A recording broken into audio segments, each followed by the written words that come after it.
ஆதியாகமம் 35ஆம் அதிகாரம்.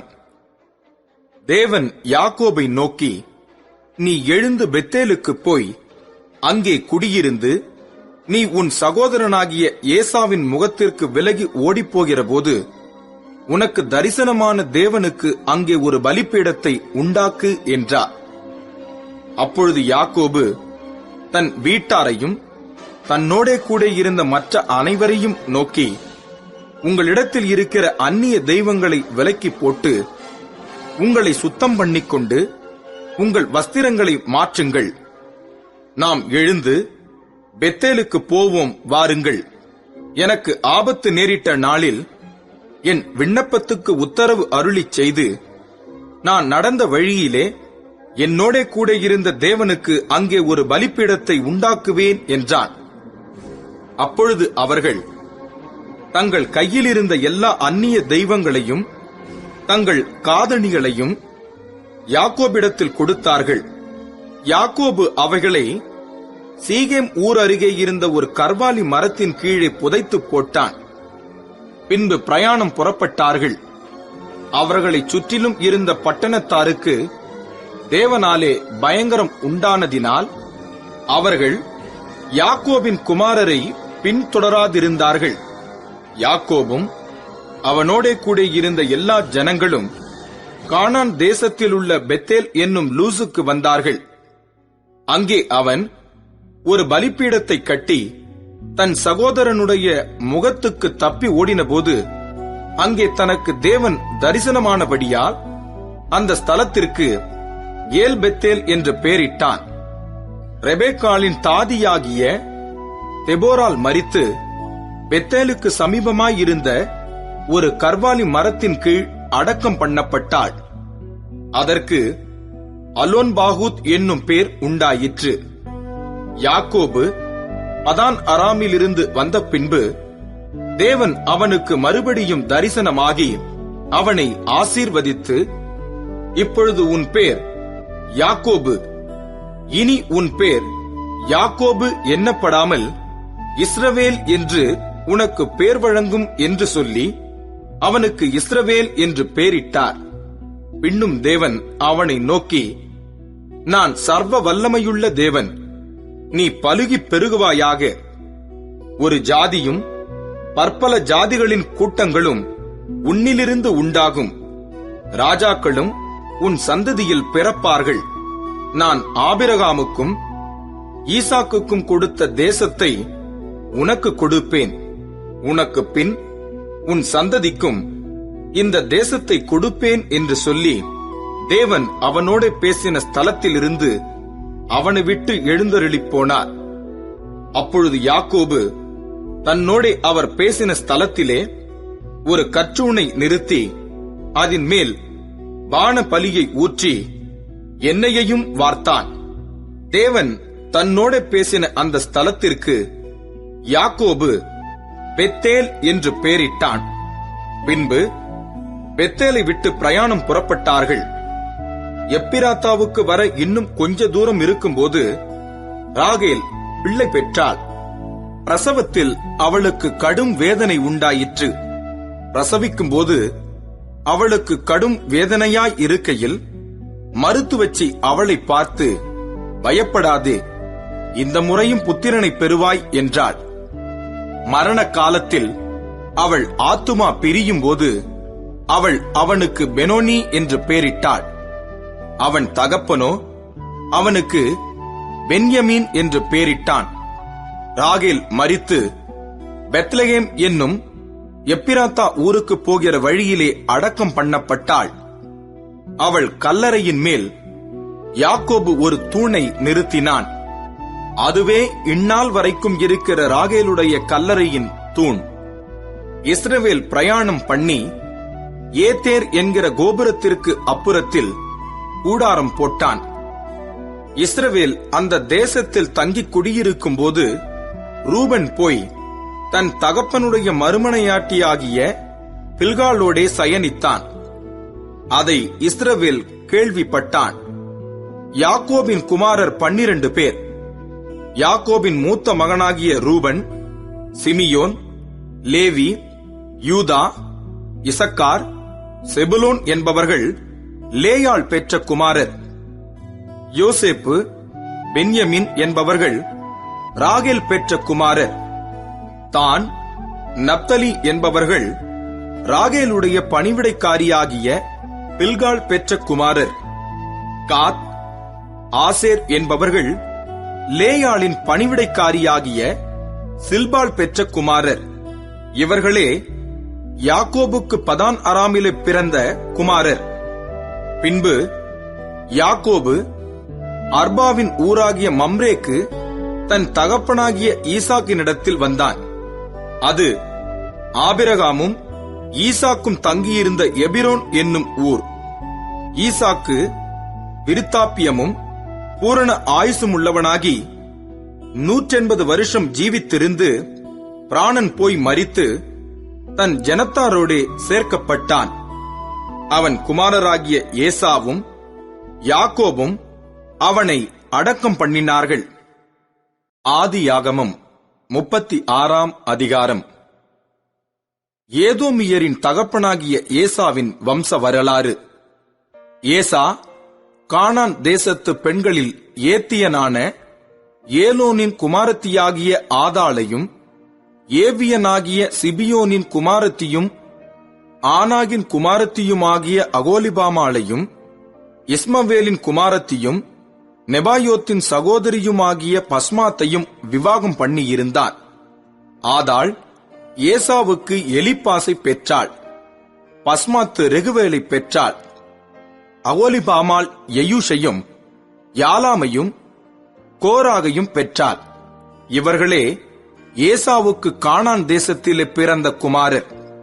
ஏசா தன் மனைவிகளையும் தன் குமாரரையும் தன் குமாரத்திகளையும் தன் வீட்டிலுள்ள யாவரையும் தன் ஆடு மாடுகளையும் மற்ற ஜீவ ஜந்துக்கள் யாவையும் தான் கானான் தேசத்திலே சம்பாதித்த ஆஸ்தி முழுவதையும் சேர்த்துக் கொண்டு தன் சகோதரனாகிய யாக்கோபை விட்டு பிரிந்து வேறே தேசத்துக்கு போனான். அவர்களுடைய சம்பத்து மிகுதியாய் இருந்தபடியினால் அவர்கள் ஒருமித்து குடியிருக்க கூடாமற் போயிற்று. அவர்களுடைய மந்தைகளின் நிமித்தமாய் அவர்கள் தங்கியிருந்த பூமி அவர்களை தாங்கக் கூடாததாய் இருந்தது. ஆதலால் ஏசா சேயீர் மலையில் குடியேறினான். ஏசாவுக்கு ஏதோம் என்றும் பேர்.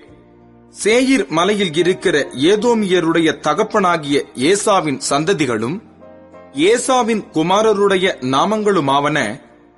ஏசாவின் மனைவியாகிய ஆதாளுடைய குமாரனுக்கு எலிப்பாஸ் என்று பேர். ஏசாவின் மனைவியாகிய பஸ்மாத்துடைய குமாரனுக்கு ரெகுவேல் என்று பேர். எலிப்பாசின் குமாரர் தேமான், ஓமார், செப்போ, கத்தாம், கேனாஸ் என்பவர்கள். திம்னாள் ஏசாவின் குமாரனாகிய எலிப்பாசுக்கு மறுமனையாட்டியாய் இருந்து எலிப்பாசுக்கு அமலேக்கை பெற்றாள். இவர்களே ஏசாவின் மனைவியாகிய ஆதாளுடைய புத்திரர். ரெகுவேலுடைய குமாரர் நகாத், செராகு, சம்மா, மீசா என்பவர்கள். இவர்களே ஏசாவின் மனைவியாகிய பஸ்மாத்தின் புத்திரர்.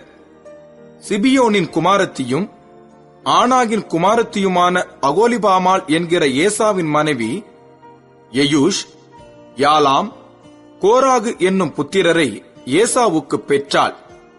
ஏசாவின் குமாரரில் தோன்றிய பிரபுக்களாவன.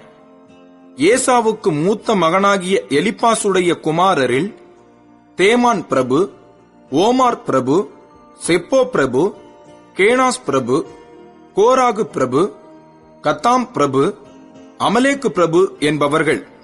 இவர்கள் ஏதோம் தேசத்தில் எலிப்பாசின் சந்ததியும் ஆதாளின் குமாரருமாயிருந்த பிரபுக்கள். ஏசாவின் குமாரனாகிய ரகுவேலின் புத்திரரில் நகாத் பிரபு, செராகு பிரபு, சம்மா பிரபு, மீசா பிரபு என்பவர்கள்.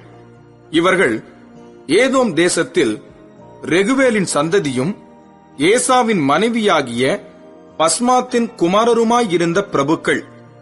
ஏசாவின் மனைவியாகிய அகோலிபாமாளின் குமாரர் எயூஷ் பிரபு, யாலாம் பிரபு, கோராகு பிரபு என்பவர்கள்.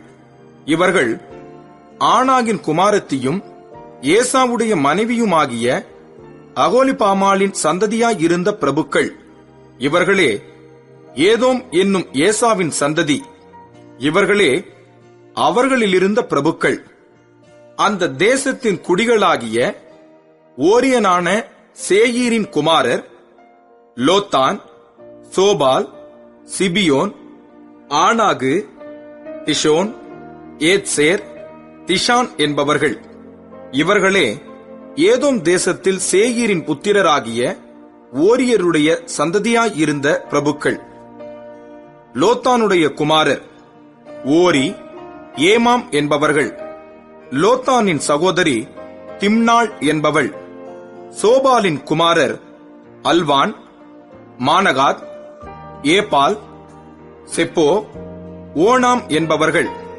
சிபியோனின் குமாரர் அயா, ஆனாகு என்பவர்கள். வனாந்தரத்திலே தன் தகப்பனாகிய சிபியோனின் கழுதைகளை மேய்க்கையில் கோவேறு கழுதைகளை கண்டுபிடித்த ஆனாகு இவன்தான். ஆனாகின் பிள்ளைகள் திஷோன், அகோலிபாமாள் என்பவர்கள். இந்த அகோலிபாமாள் ஆனாகின் குமாரத்தி. திஷோனுடைய குமாரர் எம்தான், எஸ்பான், இத்ரான், கெரான் என்பவர்கள். ஏத்சேருடைய குமாரர் பில்கான், சகவான், அகான் என்பவர்கள். திஷானுடைய குமாரர் ஊத்ஸ், அரான் என்பவர்கள். ஓரியரின் சந்ததியில் தோன்றிய பிரபுக்கள் லோத்தான் பிரபு, சோபால் பிரபு, சிபியோன் பிரபு, ஆனாகு பிரபு, திஷோன் பிரபு, ஏத்சேர் பிரபு, திஷான் பிரபு என்பவர்கள். இவர்களே சேயீர் தேசத்திலே தங்கள் தங்கள் இடங்களில் இருந்த ஓரியர் சந்ததியான பிரபுக்கள். இஸ்ரவேல் புத்திரர் மேல் ராஜாக்கள் அரசாளுகிறதற்கு முன்னே ஏதோம் தேசத்திலே ஆண்ட ராஜாக்களாவன. பேயோருடைய குமாரனாகிய பேலா ஏதோமிலே அரசாண்டான். அவனுடைய பட்டணத்துக்கு தின்காபா என்று பேர். பேலா மரித்த பின் போஸ்ரா பட்டணத்தானாகிய சேராகுடைய குமாரனாகிய யோபாப் அவன் பட்டத்திற்கு வந்தான். யோபாப் மரித்த பின் தேமானிய தேசத்தானாகிய உஷாம் அவன் பட்டத்திற்கு வந்தான். உஷாம் மரித்த பின் மோவாபின் நாட்டிலே மீதியானியரை முறியடித்த பேதாதின் குமாரனாகிய ஆதாத் அவன் பட்டத்திற்கு வந்தான். அவனுடைய பட்டணத்துக்கு ஆவீத் என்று பேர். ஆதாத் மரித்த பின் மஸ்ரேகா ஊரானாகிய சம்லா அவனுடைய பட்டத்திற்கு வந்தான். சம்லா மரித்த பின் அங்கே இருக்கிற நதிக்கு சமீபமான ரெகோபோத் என்னும் ஊரானாகிய சவுல் அவனுடைய பட்டத்திற்கு வந்தான். சவுல் மரித்த பின் அக்போருடைய குமாரனாகிய பாகால் கானான் அவனுடைய பட்டத்திற்கு வந்தான். அக்போருடைய குமாரனாகிய பாகால் கானான் மரித்த பின் ஆதார் அவனுடைய பட்டத்திற்கு வந்தான். அவனுடைய பட்டணத்துக்கு பாகு என்று பேர். அவன் மனைவியின் பேர் மெகேதபேல். அவள் மத்ரேத்துடைய குமாரத்தியும் மேசகாவின் குமாரத்தியுமாய் இருந்தாள்.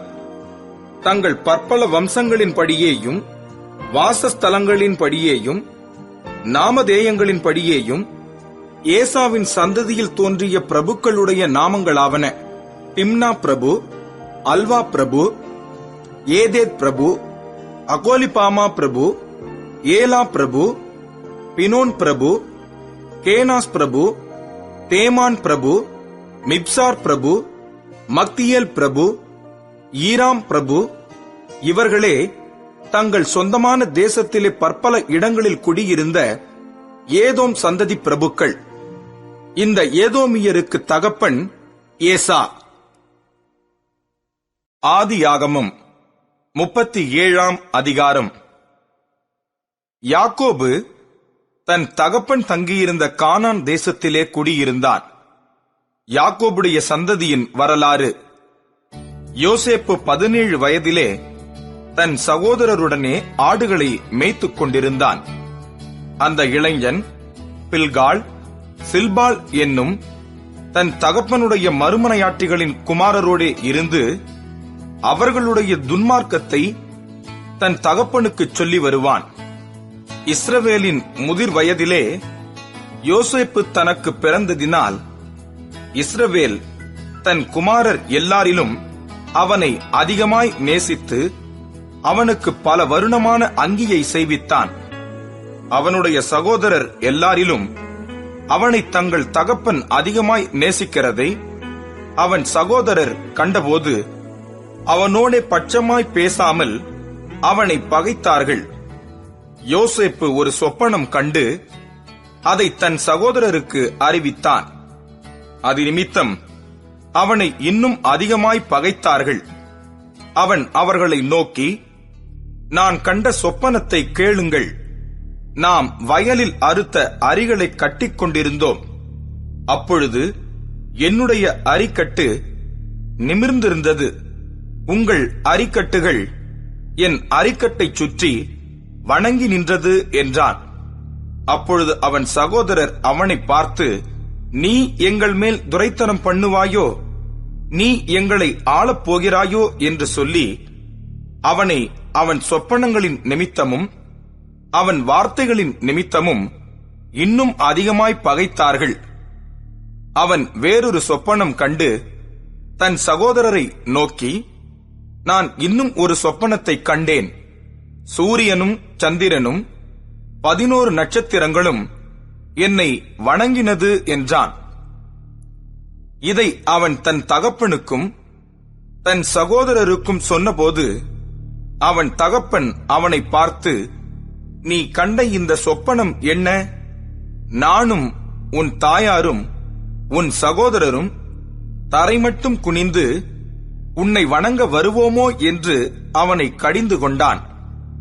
அவன் சகோதரர் அவன் மேல் பொறாமை கொண்டார்கள். அவன் தகப்பனோ அவன் சொன்னதை மனதிலே வைத்துக் கொண்டான். பின்பு அவன் சகோதரர் சீகேமிலே தங்கள் தகப்பனுடைய ஆடுகளை மேய்க்கப் போனார்கள். அப்பொழுது இஸ்ரவேல் யோசேப்பை நோக்கி, உன் சகோதரர் சீகேமிலே ஆடுகளை மேய்க்கிறார்கள் அல்லவா? உன்னை அவர்களிடத்துக்கு அனுப்பப் போகிறேன், வா என்றான். அவன், இதோ போகிறேன் என்றான். அப்பொழுது அவன், நீ போய் உன் சகோதரருடைய க்ஷேமம் எப்படி என்றும் ஆடுகள் எப்படி இருக்கிறது என்றும் பார்த்து எனக்கு மறுசெய்தி கொண்டு வா என்று அவனுக்கு சொல்லி எபிரோன் பள்ளத்தாக்கிலே இருந்து அவனை அனுப்பினான். அந்தபடியே அவன் சீகேமுக்கு போனான். அப்பொழுது ஒரு மனிதன் அவன் வெளியிலே வழித்தப்பித் திரிகிறதைக் கண்டு, என்ன தேடுகிறாய் என்று அவனை கேட்டான். அதற்கு அவன், என் சகோதரரை தேடுகிறேன். அவர்கள் எங்கே ஆடு மேய்க்கிறார்கள் சொல்லும் என்றான். அந்த மனிதன், அவர்கள் இவ்விடத்திலிருந்து போய்விட்டார்கள். தோத்தானுக்கு போவோம் என்று அவர்கள் சொல்ல கேட்டேன் என்றான். அப்பொழுது யோசேப்பு தன் சகோதரரை தொடர்ந்து போய் அவர்களை தோத்தானிலே கண்டுபிடித்தான். அவர்கள் அவனை தூரத்தில் வரக்கண்டு அவன் தங்களுக்கு சமீபமாய் வரும் முன்னே அவனை கொலை செய்யும்படி சதியோசனை பண்ணி ஒருவரை ஒருவர் நோக்கி, இதோ சொப்பனக்காரன் வருகிறான், நாம் அவனை கொன்று இந்த குழிகள் ஒன்றிலே அவனை போட்டு ஒரு துஷ்ட மிருகம் அவனை பட்சித்தது என்று சொல்லுவோம், வாருங்கள், அவனுடைய சொப்பனங்கள் எப்படி முடியும் பார்ப்போம் என்றார்கள். ரூபன் அதை கேட்டு அவனை அவர்கள் கைக்கு தப்புவித்து அவனை அவன் தகப்பனிடத்துக்கு திரும்பவும் கொண்டு போக மனதுள்ளவனாய் அவர்களை நோக்கி, அவனை கொல்ல வேண்டாம், நீங்கள் இரத்தம் சிந்தலாகாது, நீங்கள் அவன் மேல் கை வையாமல் அவனை வனாந்தரத்திலுள்ள இந்த குழியிலே போட்டு விடுங்கள் என்று சொல்லி இவ்விதமாய் ரூபன் அவனை அவர்கள் கைக்கு தப்புவித்தான். யோசேப்பு தன் சகோதரரிடத்தில் சேர்ந்தபோது யோசேப்பு உடுத்திக் கொண்டிருந்த பல வருண அங்கியை அவர்கள் கழற்றி அவனை எடுத்து அந்த குழியிலே போட்டார்கள். அது தண்ணீரில்லாத வெறுங்குழியாய் இருந்தது. பின்பு அவர்கள் போஜனம் செய்யும்படி உட்கார்ந்தார்கள். அவர்கள் தங்கள் கண்களை ஏறெடுக்கும் போது இதோ கீலேயாத்தில் இருந்து வருகிற இஸ்மவேலருடைய கூட்டத்தை கண்டார்கள். அவர்கள் எகிப்துக்கு கொண்டு போகும்படி கந்தவர்க்கங்களையும் பிசின் தைலத்தையும் வெள்ளை போளத்தையும் ஒட்டகங்கள் மேல் ஏற்றிக் கொண்டு வந்தார்கள். அப்பொழுது யூதா தன் சகோதரரை நோக்கி, நாம் நம்முடைய சகோதரனை கொன்று அவன் இரத்தத்தை மறைப்பதினால் லாபம் என்ன? அவனை இந்த இஸ்மவேலருக்கு விற்று போடுவோம், வாருங்கள். நமது கை அவன் மேல் படாதிருப்பதாக. அவன் நம்முடைய சகோதரனும் நம்முடைய மாம்சமுமாய் இருக்கிறானே என்றான். அவன் சகோதரர் அவன் சொல்லுக்கு இணங்கினார்கள். அந்த வர்த்தகரான மீதியானியர் கடந்து போகிறபோது அவர்கள் யோசேப்பை அந்த குழியிலிருந்து தூக்கி எடுத்து அவனை இஸ்மவேலர் கையில் 20 வெள்ளிக்காசுக்கு விற்று போட்டார்கள். அவர்கள் யோசேப்பை எகிப்திற்கு கொண்டு போனார்கள். பின்பு ரூபன் அந்த குழியினிடத்துக்கு திரும்பி போனபோது யோசேப்பு குழியில் இல்லை என்று கண்டு தன் வஸ்திரங்களை கிழித்துக் கொண்டு தன் சகோதரரிடத்துக்கு திரும்பி வந்து, இளைஞன் இல்லையே, ஐயோ, நான் எங்கே போவேன் என்றான். அவர்கள் யோசேப்பின் அங்கியை எடுத்து ஒரு வெள்ளாட்டுக் கடாவை அடித்து அந்த அங்கியை இரத்தத்திலே தோய்த்து பல வருணமான அந்த அங்கியை தங்கள் தகப்பனிடத்துக்கு அனுப்பி, இதை நாங்கள் கண்டெடுத்தோம், இது உம்முடைய குமாரன் அங்கியோ அல்லவோ பாரும் என்று சொல்லச் சொன்னார்கள். யாக்கோபு அதைக் கண்டு, இது என் குமாரனுடைய அங்கிதான், ஒரு துஷ்ட மிருகம் அவனை பட்சித்து போட்டது, யோசேப்பு பீருண்டு போனான் என்று புலம்பி தன் வஸ்திரங்களை கிழித்து தன் அறையில் இரட்டு கட்டிக் கொண்டு அநேக நாள் தன் குமாரனுக்காக துக்கித்துக் கொண்டிருந்தான். அவனுடைய குமாரர் குமாரத்திகள் எல்லாரும் அவனுக்கு ஆறுதல் சொல்ல வந்து நின்றார்கள். ஆனாலும் அவன் ஆறுதலுக்கு இடங்கொடாமல், நான் துக்கத்தோடே என் குமாரனிடத்தில் பாதாளத்தில் இறங்குவேன் என்றான். இவ்விதமாய் அவனுடைய தகப்பன் அவனுக்காக அழுது கொண்டிருந்தான். அந்த மீதியானியர் யோசேப்பை எகிப்திலே பார்வோனின் பிரதானியும் தலையாரிகளுக்கு அதிபதியுமாகிய போத்திபார் என்பவனிடத்தில் விற்றார்கள். ஆதியாகமம் 38ஆம் அதிகாரம். அக்காலத்திலே யூதா தன் சகோதரரை விட்டு அதுலாம் ஊரானாகிய ஈரா என்னும் ஒரு மனிதனிடத்தில் போய்ச் சேர்ந்தான். அங்கே யூதா சூவா என்னும் பேருள்ள ஒரு கானானியனுடைய குமாரத்தியை கண்டு அவளை விவாகம் பண்ணி அவளோடே சேர்ந்தான். அவள் கர்ப்பவதியாகி ஒரு குமாரனை பெற்றாள். அவனுக்கு ஏர் என்று பெயரிட்டான். அவள் மறுபடியும் கர்ப்பவதியாகி ஒரு குமாரனை பெற்று அவனுக்கு ஓனான் என்று பெயரிட்டாள். அவள் மறுபடியும் கர்ப்பவதியாகி ஒரு குமாரனை பெற்று அவனுக்கு சேலா என்று பெயரிட்டாள். அவள் இவனை பெறுகிற போது அவன் கெசிபிலே இருந்தான். யூதா தன் மூத்த மகனாகிய ஏர் என்பவனுக்கு தாமார் என்னும் பேருள்ள ஒரு பெண்ணைக் கொண்டான். யூதாவின் மூத்த மகனாகிய ஏர் என்பவன் கர்த்தரின் பார்வைக்கு பொல்லாதவனாய் இருந்ததினால் கர்த்தர் அவனை அழித்துப் போட்டார். அப்பொழுது யூதா ஓனானை நோக்கி, நீ உன் தமையன் மனைவியை சேர்ந்து அவளை மைத்துன சுதந்திரமாய் படைத்து உன் தமையனுக்கு சந்ததியை உண்டாக்கு என்றான். அந்த சந்ததி தன் சந்ததியாய் இராதென்று ஓனான் அறிந்தபடியினாலே அவன் தன் தமையனுடைய மனைவியை சேரும்போது தன் தமையனுக்கு சந்ததி உண்டாகாதபடிக்கு தன் வித்தை தரையிலே விழவிட்டு கெடுத்தான். அவன் செய்தது கர்த்தரின் பார்வைக்கு பொல்லாததாய் இருந்ததினால் அவனையும் அவர் அழித்துப் போட்டார். அப்பொழுது யூதா தன் குமாரனாகிய சேலாவும் அவன் சகோதரர் செத்தது போல சாவான் என்று அஞ்சி தன் மருமகளாகிய தாமாரை நோக்கி, என் குமாரனாகிய சேலா பெரியவனாகும் மட்டும் நீ உன் தகப்பன் வீட்டிலே கைம்பெண்ணாய் தங்கியிரு என்று சொன்னான். அந்தபடியே தாமார் போய் தன் தகப்பன் வீட்டிலே தங்கியிருந்தாள். அநேக நாள் சென்ற பின் சூவாவின் குமாரத்தியாகிய யூதாவின் மனைவி மரித்தாள். யூதாவினுடைய துக்கம் ஆறின பின் அவன் அதுல்லாம் ஊரானாகிய தன் சிநேகிதன் ஈராவுடனே திம்னாவிலே தன் ஆடுகளை மயிர் கத்தரிக்கிறவர்களிடத்திற்கு போனான். அப்பொழுது, உன் மாமனார் தம்முடைய ஆடுகளை மயிர் கத்தரிக்க திம்னாவுக்கு போகிறார் என்று தாமாருக்கு அறிவிக்கப்பட்டது. சேலா பெரியவனாகியும் தான் அவனுக்கு மனைவியாக கொடுக்கப்படவில்லை என்று அவள் கண்டபடியால் தன் கைம்பெண்மைக்குரிய வஸ்திரங்களை களைந்து போட்டு முக்காடிட்டு தன்னை மூடிக்கொண்டு திம்னாவுக்கு போகிற வழியில் இருக்கிற நீரூற்றுகளுக்கு முன்பாக உட்கார்ந்தாள். யூதா அவளை கண்டு, அவள் தன் முகத்தை மூடியிருந்தபடியால் அவள் ஒரு வேசி என்று நினைத்து அந்த வழியாய் அவளிடத்தில் போய், அவள் தன் மருமகள் என்று அறியாமல், நான் உன்னிடத்தில் சேரும்படி வருவாயா என்றான். அதற்கு அவள், நீர் என்னிடத்தில் சேரும்படி எனக்கு என்ன தருவீர் என்றாள். அதற்கு அவன், நான் மந்தையிலிருந்து ஒரு வெள்ளாட்டுக்குட்டியை அனுப்புகிறேன் என்றான். அதற்கு அவள், நீர் அதை அனுப்பும் அளவும் ஒரு அடைமானம் கொடுப்பீரா என்றாள். அப்பொழுது அவன், நான் உனக்கு அடைமானமாக என்ன கொடுக்க வேண்டும் என்று கேட்டான். அதற்கு அவள், உம்முடைய முத்திரை மோதிரமும் உம்முடைய ஆரமும் உம்முடைய கைக்கோலும் கொடுக்க வேண்டும் என்றாள். அவன் அவைகளை அவளுக்கு கொடுத்து அவளிடத்தில் சேர்ந்தான்.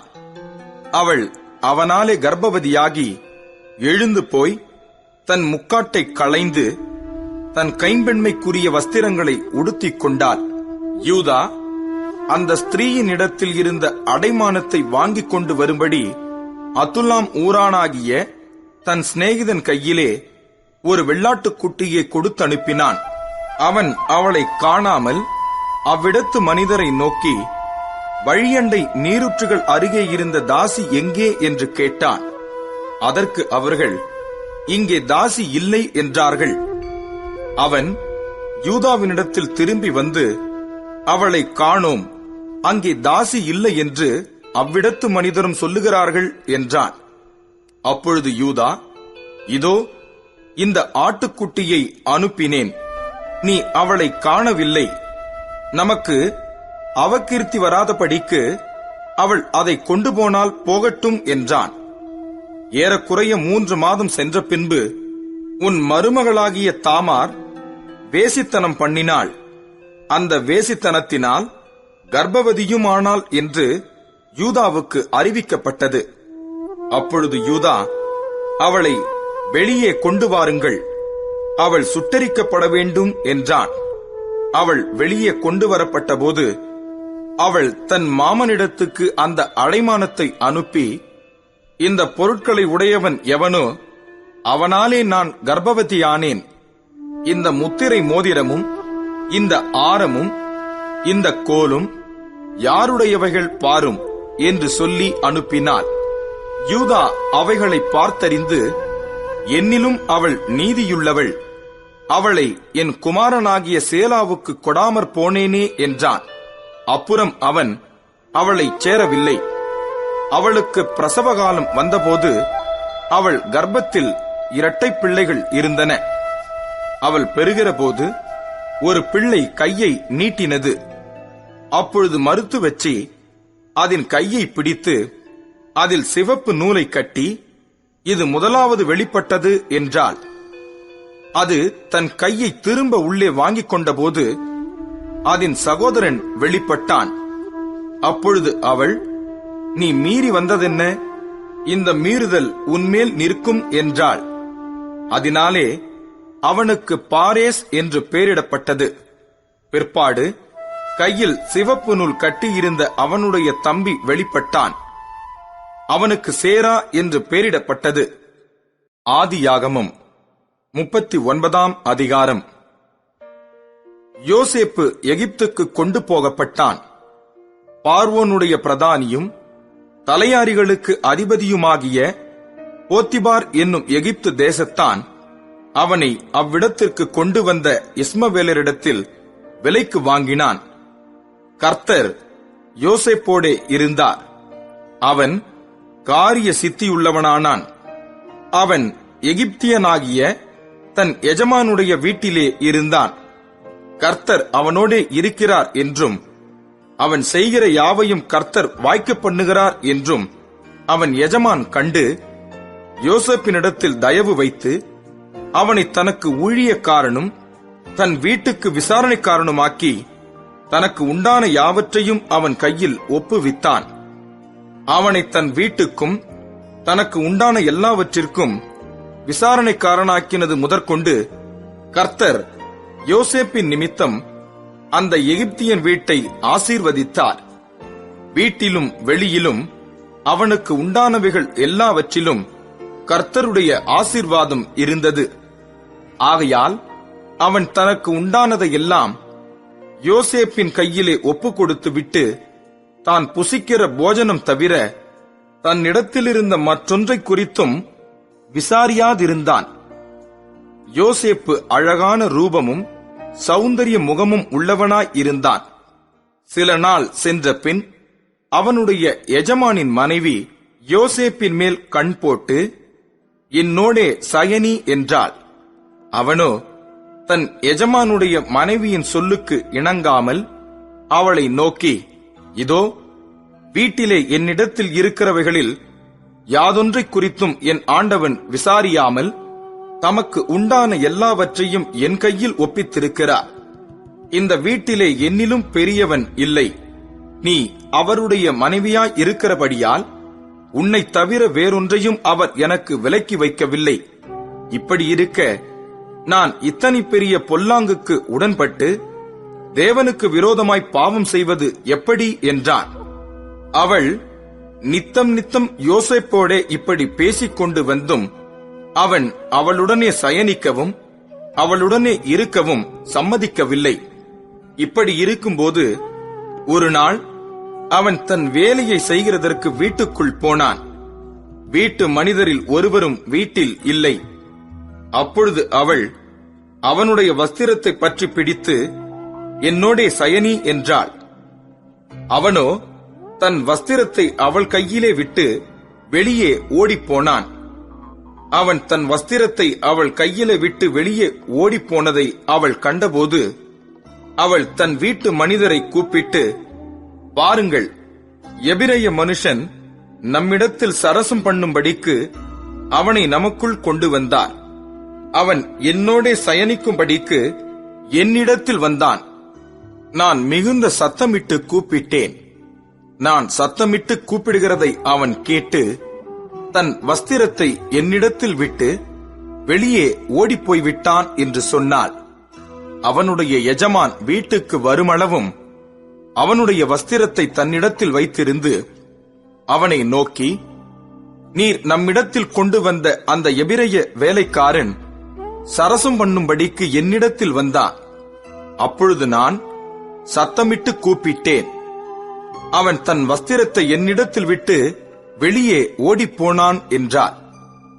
உம்முடைய வேலைக்காரன் எனக்கு இப்படி செய்தான் என்று தன் மனைவி தன்னோடே சொன்ன வார்த்தைகளை அவனுடைய எஜமான் கேட்டபோது அவனுக்கு கோபம் மூண்டது. யோசேப்பின் எஜமான் அவனை பிடித்து ராஜாவின் கட்டளையால் காவலில் வைக்கப்பட்டவர்கள் இருக்கும் சிறைச்சாலையிலே அவனை ஒப்புவித்தான். அந்த சிறைச்சாலையில் அவன் இருந்தான். கர்த்தரோ யோசேப்போடே இருந்து அவன் மேல் கிருபை வைத்து சிறைச்சாலை தலைவனுடைய தயவு அவனுக்கு கிடைக்கும்படி செய்தார்.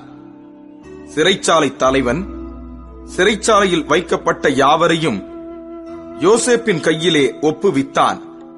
அங்கே அவர்கள் செய்வதெல்லாவற்றையும் யோசேப்பு செய்வித்தான். கர்த்தர் அவனோடே இருந்தபடியினாலும் அவன் எதை செய்தானோ அதை கர்த்தர் வாய்க்க பண்ணினபடியினாலும் அவன் வசமாயிருந்த யாதொன்றையும் குறித்து சிறைச்சாலை தலைவன் விசாரிக்கவில்லை. ஆதியாகமம் 40ஆம் அதிகாரம். இந்த நடபடிகளுக்கு பின்பு எகிப்து ராஜாவுக்கு பான பாத்திரக்காரனும் சுயம்பாகியும் எகிப்து ராஜாவாகிய தங்கள் ஆண்டவனுக்கு குற்றம் செய்தார்கள். பார்வோன் தன் பானபாத்திரக்காரரின் தலைவனும் சுயம்பாகிகளின் தலைவனும் ஆகிய இவ்விரண்டு பிரதானிகள் மேலும் கடுங்கோபம் கொண்டு அவர்களை யோசேப்பு வைக்கப்பட்டிருந்த இடமும் தலையாரிகளின் அதிபதியின் வீடுமாகிய சிறைச்சாலையிலே காவல் பண்ணுவித்தான்.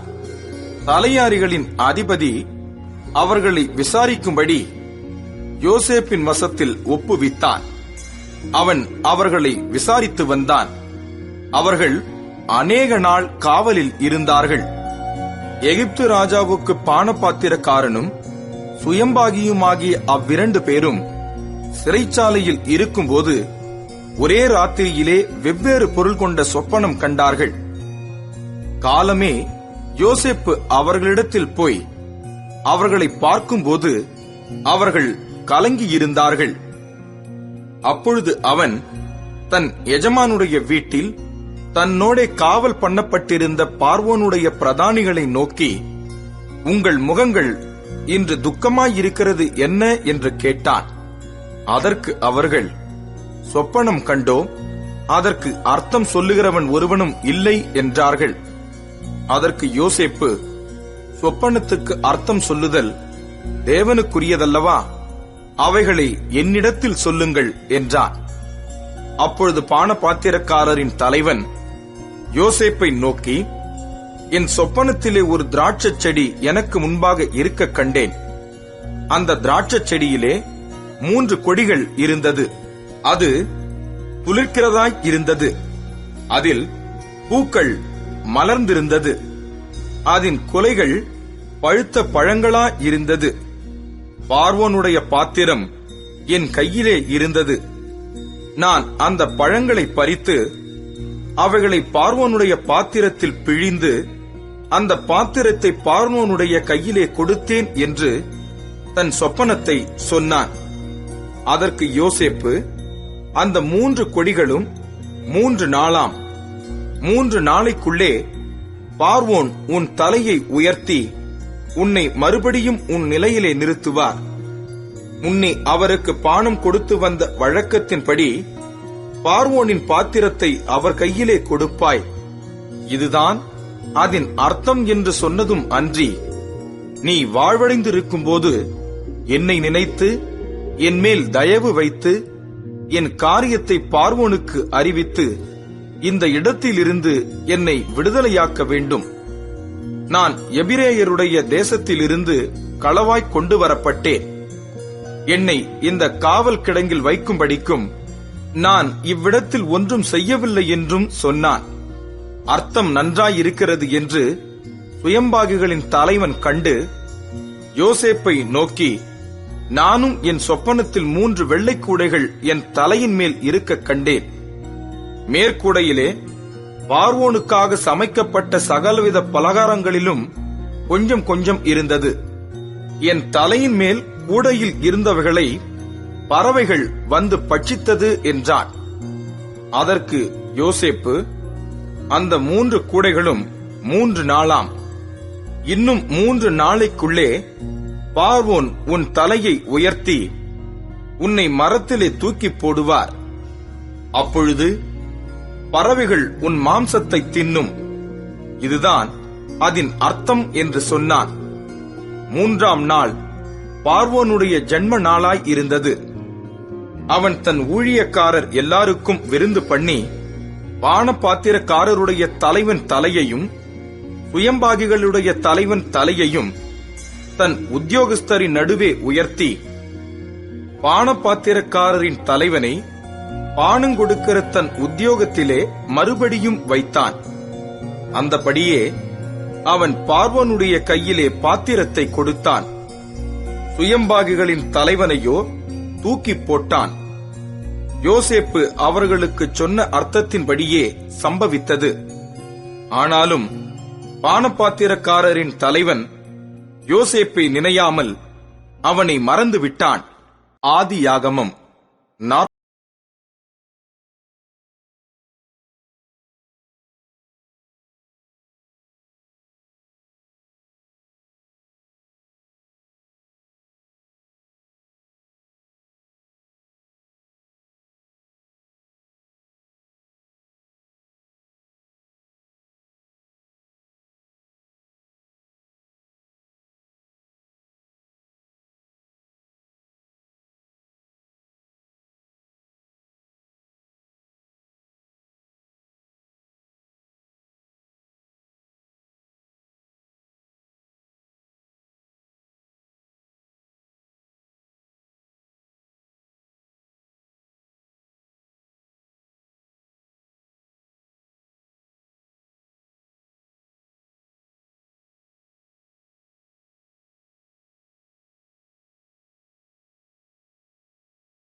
எகிப்துக்கு வந்தார்கள்.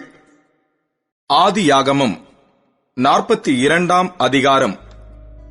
எகிப்திலே தானியம் உண்டென்று யாக்கோபு அறிந்து தன் குமாரரை நோக்கி, நீங்கள் ஒருவர் முகத்தை ஒருவர் பார்த்துக் கொண்டிருக்கிறது என்ன? எகிப்திலே தானியம் உண்டென்று கேள்விப்படுகிறேன். நாம் சாகாமல் உயிரோடு இருக்கும்படி நீங்கள் அவ்விடத்துக்கு போய் நமக்காக தானியம் கொள்ளுங்கள் என்றான். யோசேப்பின் சகோதரர் 10 பேர் தானியம் கொள்ள எகிப்துக்கு போனார்கள். யோசேப்பின் தம்பியாகிய பென்யமீனுக்கு ஏதோ மோசம் வரும் என்று சொல்லி யாக்கோபு அவனை அவன் சகோதரரோடே அனுப்பவில்லை. கானான் தேசத்திலே பஞ்சம் உண்டாயிருந்தபடியால் தானியம் கொள்ளப் போகிறவர்களுடனே கூட இஸ்ரவேலின் குமாரரும் போனார்கள். யோசேப்பு அந்த தேசத்துக்கு அதிபதியாயிருந்து தேசத்தின் ஜனங்கள் யாவருக்கும் விற்றான். யோசேப்பின் சகோதரர் வந்து முகங்குப்புற தரையிலே விழுந்து அவனை வணங்கினார்கள். யோசேப்பு அவர்களை பார்த்து தன் சகோதரர் என்று அறிந்து கொண்டான். அறிந்தும் அறியாதவன் போல கடினமாய் அவர்களோடே பேசி, நீங்கள் எங்கே இருந்து வந்தீர்கள் என்று கேட்டான். அதற்கு அவர்கள், கானான் தேசத்திலிருந்து தானியம் கொள்ள வந்தோம் என்றார்கள். யோசேப்பு அவர்களை தன் சகோதரர் என்று அறிந்தும் அவர்கள் அவனை அறியவில்லை. யோசேப்பு அவர்களை குறித்து தான் கண்ட சொப்பனங்களை நினைத்து அவர்களை நோக்கி, நீங்கள் வேவுக்காரர், தேசம் எங்கே திறந்து கிடக்கிறது என்று பார்க்க வந்தீர்கள் என்றான். அதற்கு அவர்கள், அப்படியல்ல ஆண்டவனே, உமது அடியாராகிய நாங்கள் தானியம் கொள்ள வந்தோம். நாங்கள் எல்லாரும் ஒரு தகப்பனுடைய பிள்ளைகள். நாங்கள் நிஜஸ்தர், உமது அடியார் வேவுக்காரர் அல்ல என்றார்கள். அதற்கு அவன், அப்படியல்ல, தேசம் எங்கே திறந்து கிடக்கிறது என்று பார்க்கவே வந்தீர்கள் என்றான். அப்பொழுது அவர்கள், உமது அடியாராகிய நாங்கள் 12 சகோதரர், கானான் தேசத்தில் இருக்கிற ஒரு தகப்பன் புத்திரர். இளையவன் இப்பொழுது எங்கள் தகப்பனிடத்தில் இருக்கிறான், ஒருவன் காணாமற் போனான் என்றார்கள். யோசேப்பு அவர்களை நோக்கி, உங்களை வேவுக்காரர் என்று நான் சொன்னது சரி. உங்கள் இளைய சகோதரன் இங்கே வந்தாலொழிய நீங்கள் இங்கே இருந்து புறப்படுவது இல்லை என்று பார்வோனின் ஜீவனைக் கொண்டு ஆணையிட்டு சொல்லுகிறேன். இதனாலே நீங்கள் சோதிக்கப்படுவீர்கள். உங்கள் சகோதரனை அழைத்து வரும்படி உங்களில் ஒருவனை அனுப்புங்கள். உங்களிடத்தில் உண்மை உண்டோ இல்லையோ என்று உங்கள் வார்த்தைகள் சோதிக்கப்படும் அளவும் நீங்கள் காவலில் இருக்க வேண்டும். இல்லாவிட்டால் நீங்கள் வேவுக்காரர்தான் என்று பார்வோனின் ஜீவனைக் கொண்டு ஆணையிட்டுச் சொல்லுகிறேன் என்று சொல்லி அவர்கள் எல்லாரையும் 3 நாள் காவலிலே வைத்தான். 3ஆம் நாளிலே யோசேப்பு அவர்களை நோக்கி, நான் தேவனுக்கு பயப்படுகிறவன். நீங்கள் உயிரோடே இருக்கும்படிக்கு ஒன்று செய்யுங்கள். நீங்கள் நிஜஸ்தரானால் சகோதரராகிய உங்களில் ஒருவன் காவற்கூடத்தில் கட்டுண்டிருக்கட்டும். மற்றவர்கள் புறப்பட்டு பஞ்சத்தினால் வருந்துகிற உங்கள் குடும்பத்துக்கு தானியம் கொண்டு போய் கொடுத்து உங்கள் இளைய சகோதரனை என்னிடத்துக்கு அழைத்துக் கொண்டு வாருங்கள். அப்பொழுது உங்கள் வார்த்தைகள் மெய்யென்று விளங்கும். நீங்கள் சாவதில்லை என்றான். அவர்கள் அப்படி செய்கிறதற்கு இசைந்து, நம்முடைய சகோதரனுக்கு நாம் செய்த துரோகம் நம்மேல் சுமந்தது. அவன் நம்மை கெஞ்சி வேண்டிக் கொண்டபோது அவனுடைய மன வியாகுலத்தை நாம் கண்டும் அவனுக்கு செவிகொடாமற் போனோமே. ஆகையால் இந்த ஆபத்து நமக்கு நேரிட்டது என்று ஒருவரை ஒருவர் பார்த்து சொல்லிக் கொண்டார்கள். அப்பொழுது ரூபன் அவர்களை பார்த்து, இளைஞனுக்கு விரோதமாக பாவம் செய்யாதிருங்கள் என்று நான் உங்களுக்கு சொல்லவில்லையா? நீங்கள் கேளாமற் போனீர்கள். இப்பொழுது இதோ அவன் இரத்தப்பழி நம்மிடத்தில் வாங்கப்படுகிறது என்றான். யோசேப்பு துபாசியை கொண்டு அவர்களிடத்தில் பேசினபடியால் தாங்கள் சொன்னது அவனுக்கு தெரியும் என்று அறியாதிருந்தார்கள்.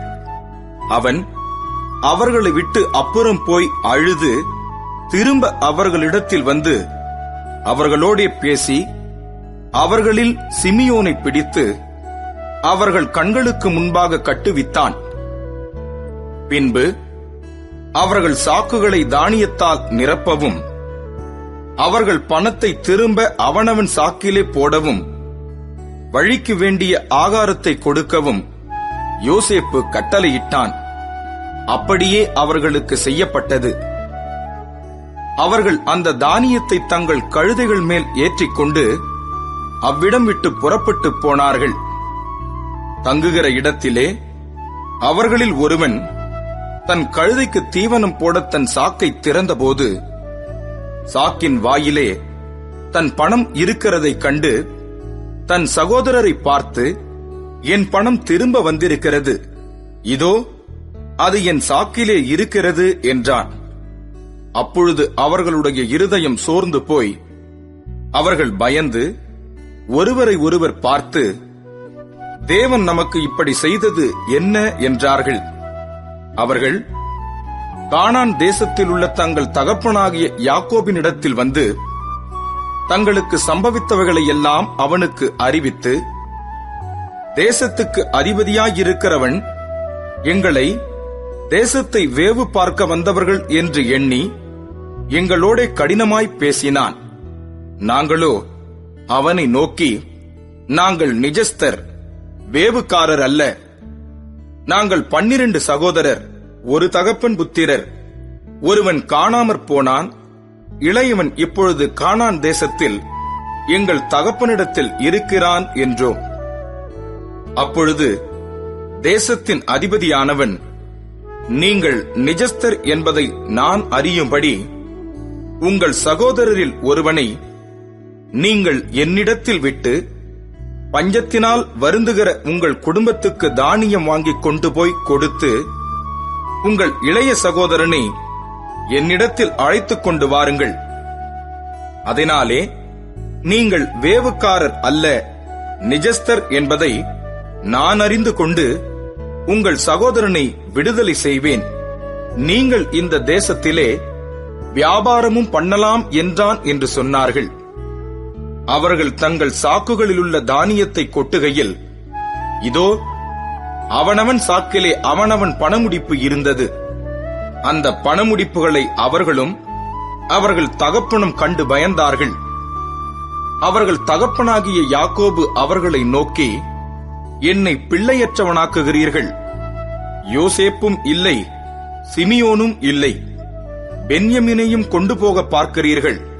இதெல்லாம் எனக்கு விரோதமாய் நேரிடுகிறது என்றான்.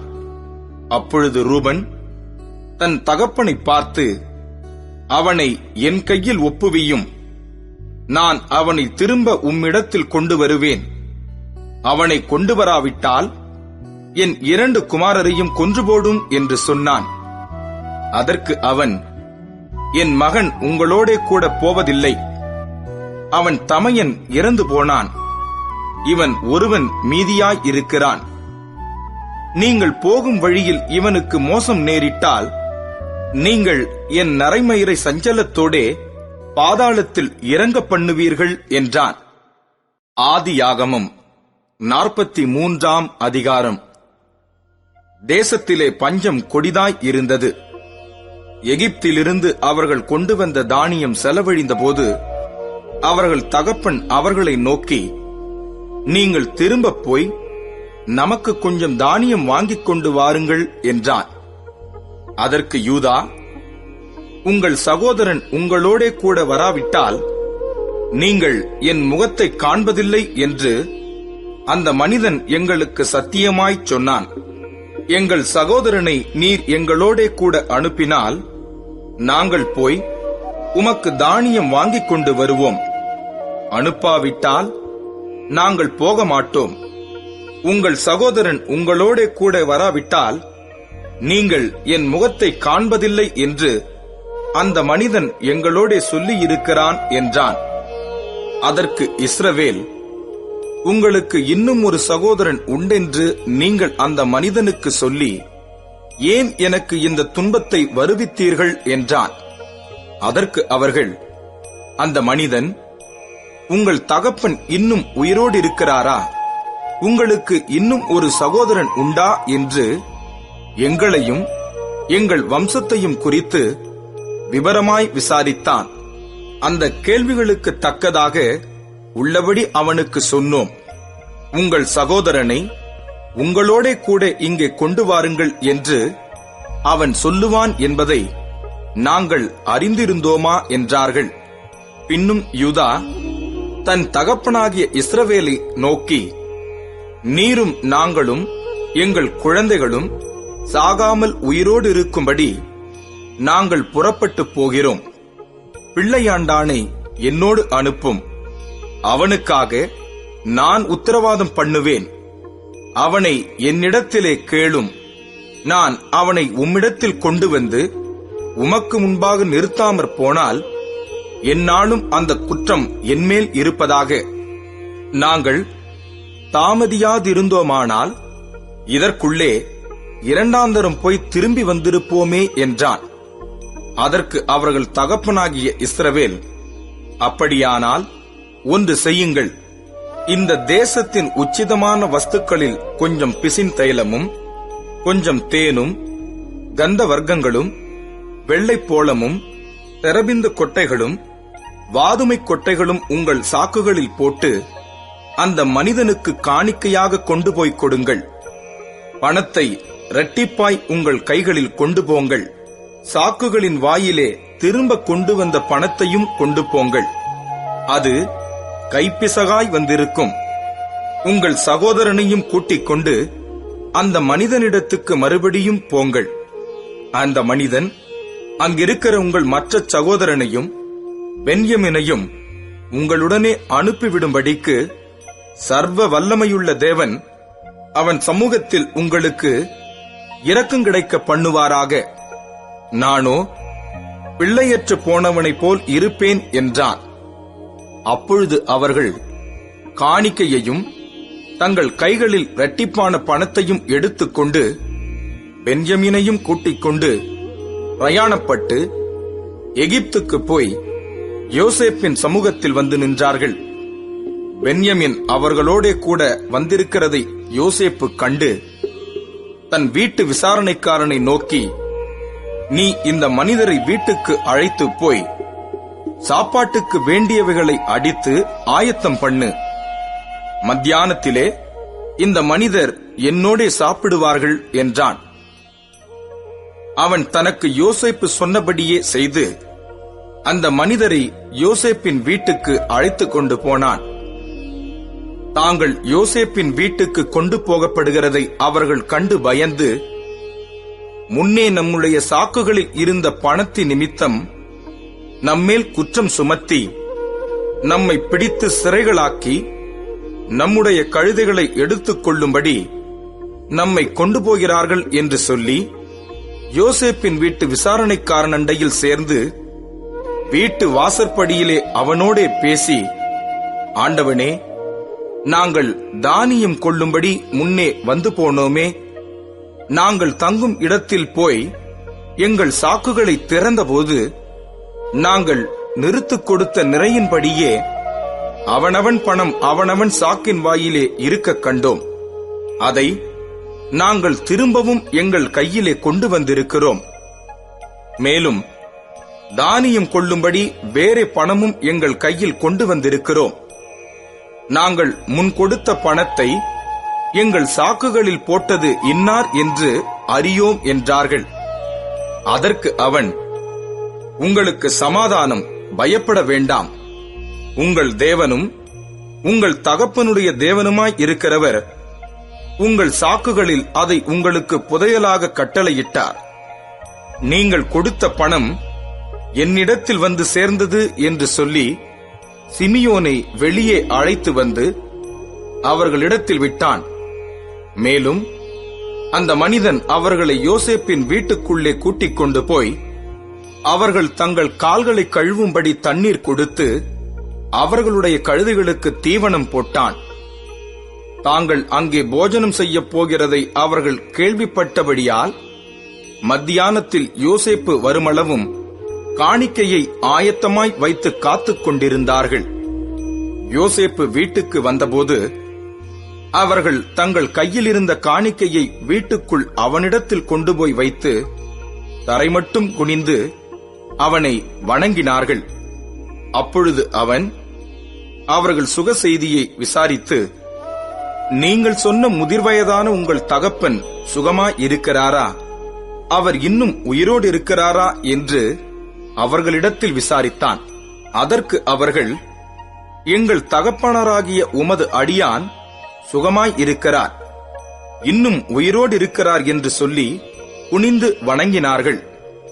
அவன் தன் கண்களை ஏறெடுத்து தன் தாய் பெற்ற குமாரனாகிய தன் சகோதரன் பென்யமீனைக் கண்டு, நீங்கள் எனக்கு சொன்ன உங்கள் இளைய சகோதரன் இவன்தானா என்று கேட்டு, மகனே, தேவன் உனக்கு கிருபை செய்ய கடவர் என்றான். யோசேப்பின் உள்ளம் தன் சகோதரனுக்காக பொங்கினபடியால் அவன் அழுகிறதற்கு இடம் தேடி துரிதமாய் அறைக்குள்ளே போய் அங்கே அழுதான். பின்பு அவன் தன் முகத்தை கழுவி வெளியே வந்து தன்னை அடக்கிக் கொண்டு, போஜனம் வையுங்கள் என்றான். எகிப்தியர் எபிரேயரோடே சாப்பிட மாட்டார்கள். அப்படி செய்வது எகிப்தியருக்கு அருவருப்பாயிருக்கும். ஆகையால் அவனுக்கு தனிப்படவும் அவர்களுக்கு தனிப்படவும் அவனோடே சாப்பிடுகிற எகிப்தியருக்கு தனிப்படவும் வைத்தார்கள். அவனுக்கு முன்பாக மூத்தவன் முதல் இளையவன் வரைக்கும் அவனவன் வயதின்படியே அவர்களை உட்கார வைத்தார்கள். அதற்காக அவர்கள் ஒருவரை ஒருவர் பார்த்து ஆச்சரியப்பட்டார்கள். அவன் தனக்கு முன் வைக்கப்பட்டிருந்த போஜனத்தில் அவர்களுக்கு பங்கிட்டு அனுப்பினான். அவர்கள் எல்லாருடைய பங்குகளை பார்க்கிலும் பென்யமீனுடைய பங்கு 5 மடங்கு அதிகமாய் இருந்தது. அவர்கள் பானம் பண்ணி அவனுடனே சந்தோஷமாய் இருந்தார்கள். ஆதியாகமம் 44ஆம் அதிகாரம். பின்பு அவன் தன் வீட்டு விசாரணைக்காரனை நோக்கி, நீ இந்த மனிதருடைய சாக்குகளை அவர்கள் ஏற்றிக்கொண்டு போகத்தக்க பாரமாய் தானியத்தினாலே நிரப்பி அவனவன் பணத்தை அவனவன் சாக்கின் வாயிலே போட்டு, இளையவனுடைய சாக்கின் வாயிலே வெள்ளி பாத்திரமாகிய என் பான பாத்திரத்தையும் தானியத்துக்கு அவன் கொடுத்த பணத்தையும் போடு என்று கட்டளையிட்டான். யோசேப்பு சொன்னபடியே அவன் செய்தான். அதிகாலையிலே அந்த மனிதர்கள் தங்கள் கழுதைகளை ஓட்டிக்கொண்டு போகும்படி அனுப்பிவிடப்பட்டார்கள்.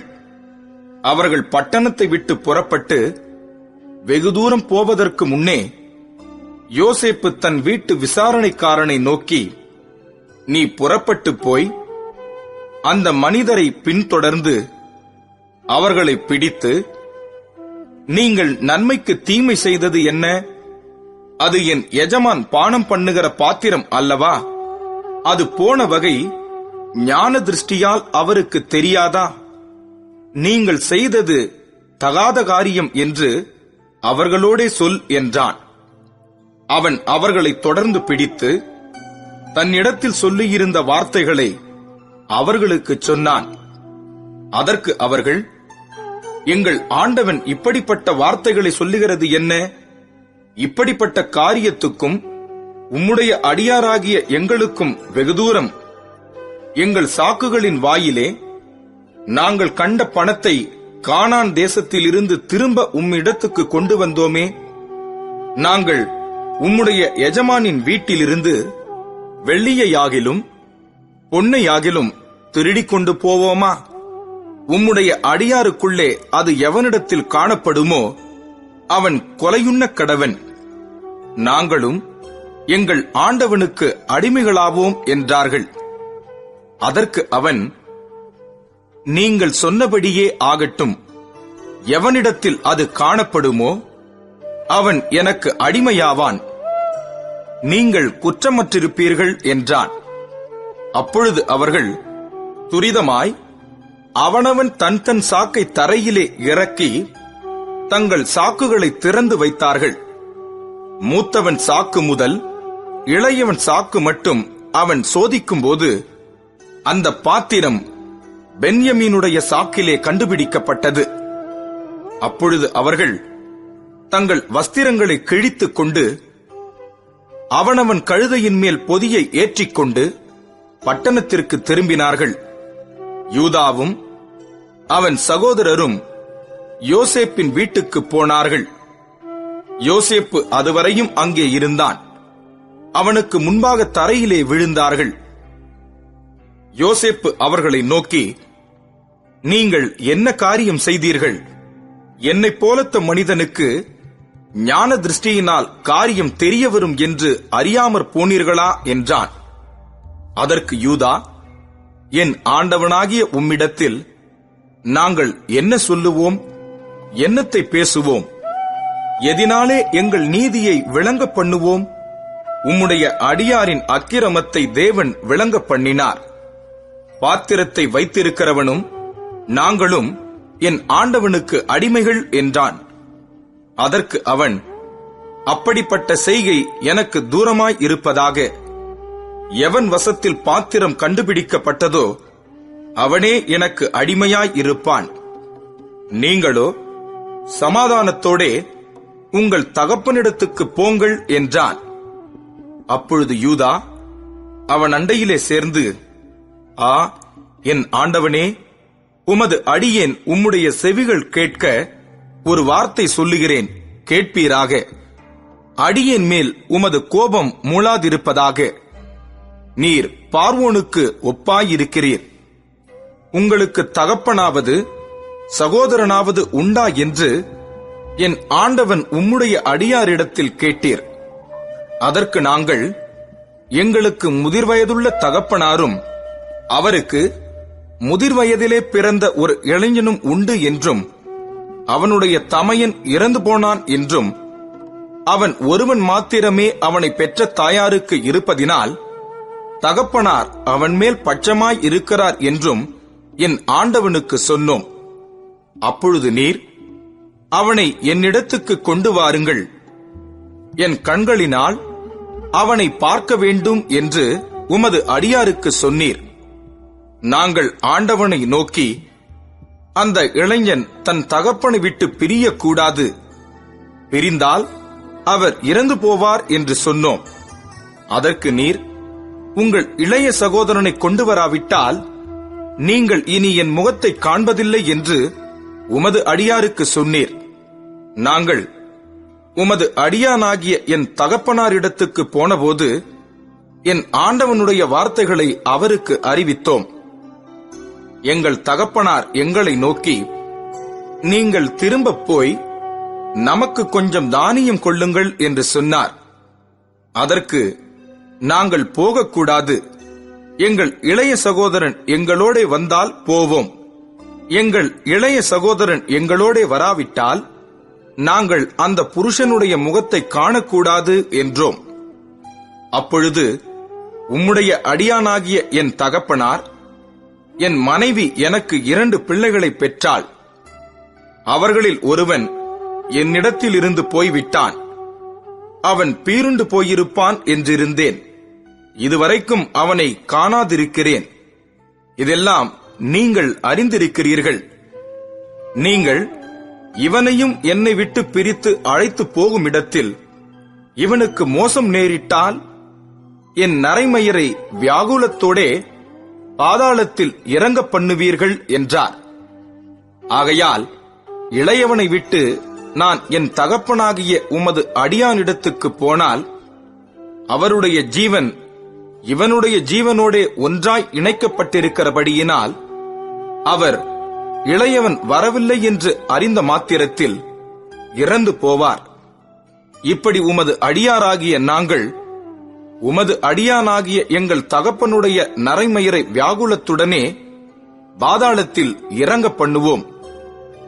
இந்த இளையவனுக்காக உமது அடியானாகிய நான் என் தகப்பனுக்கு உத்தரவாதி.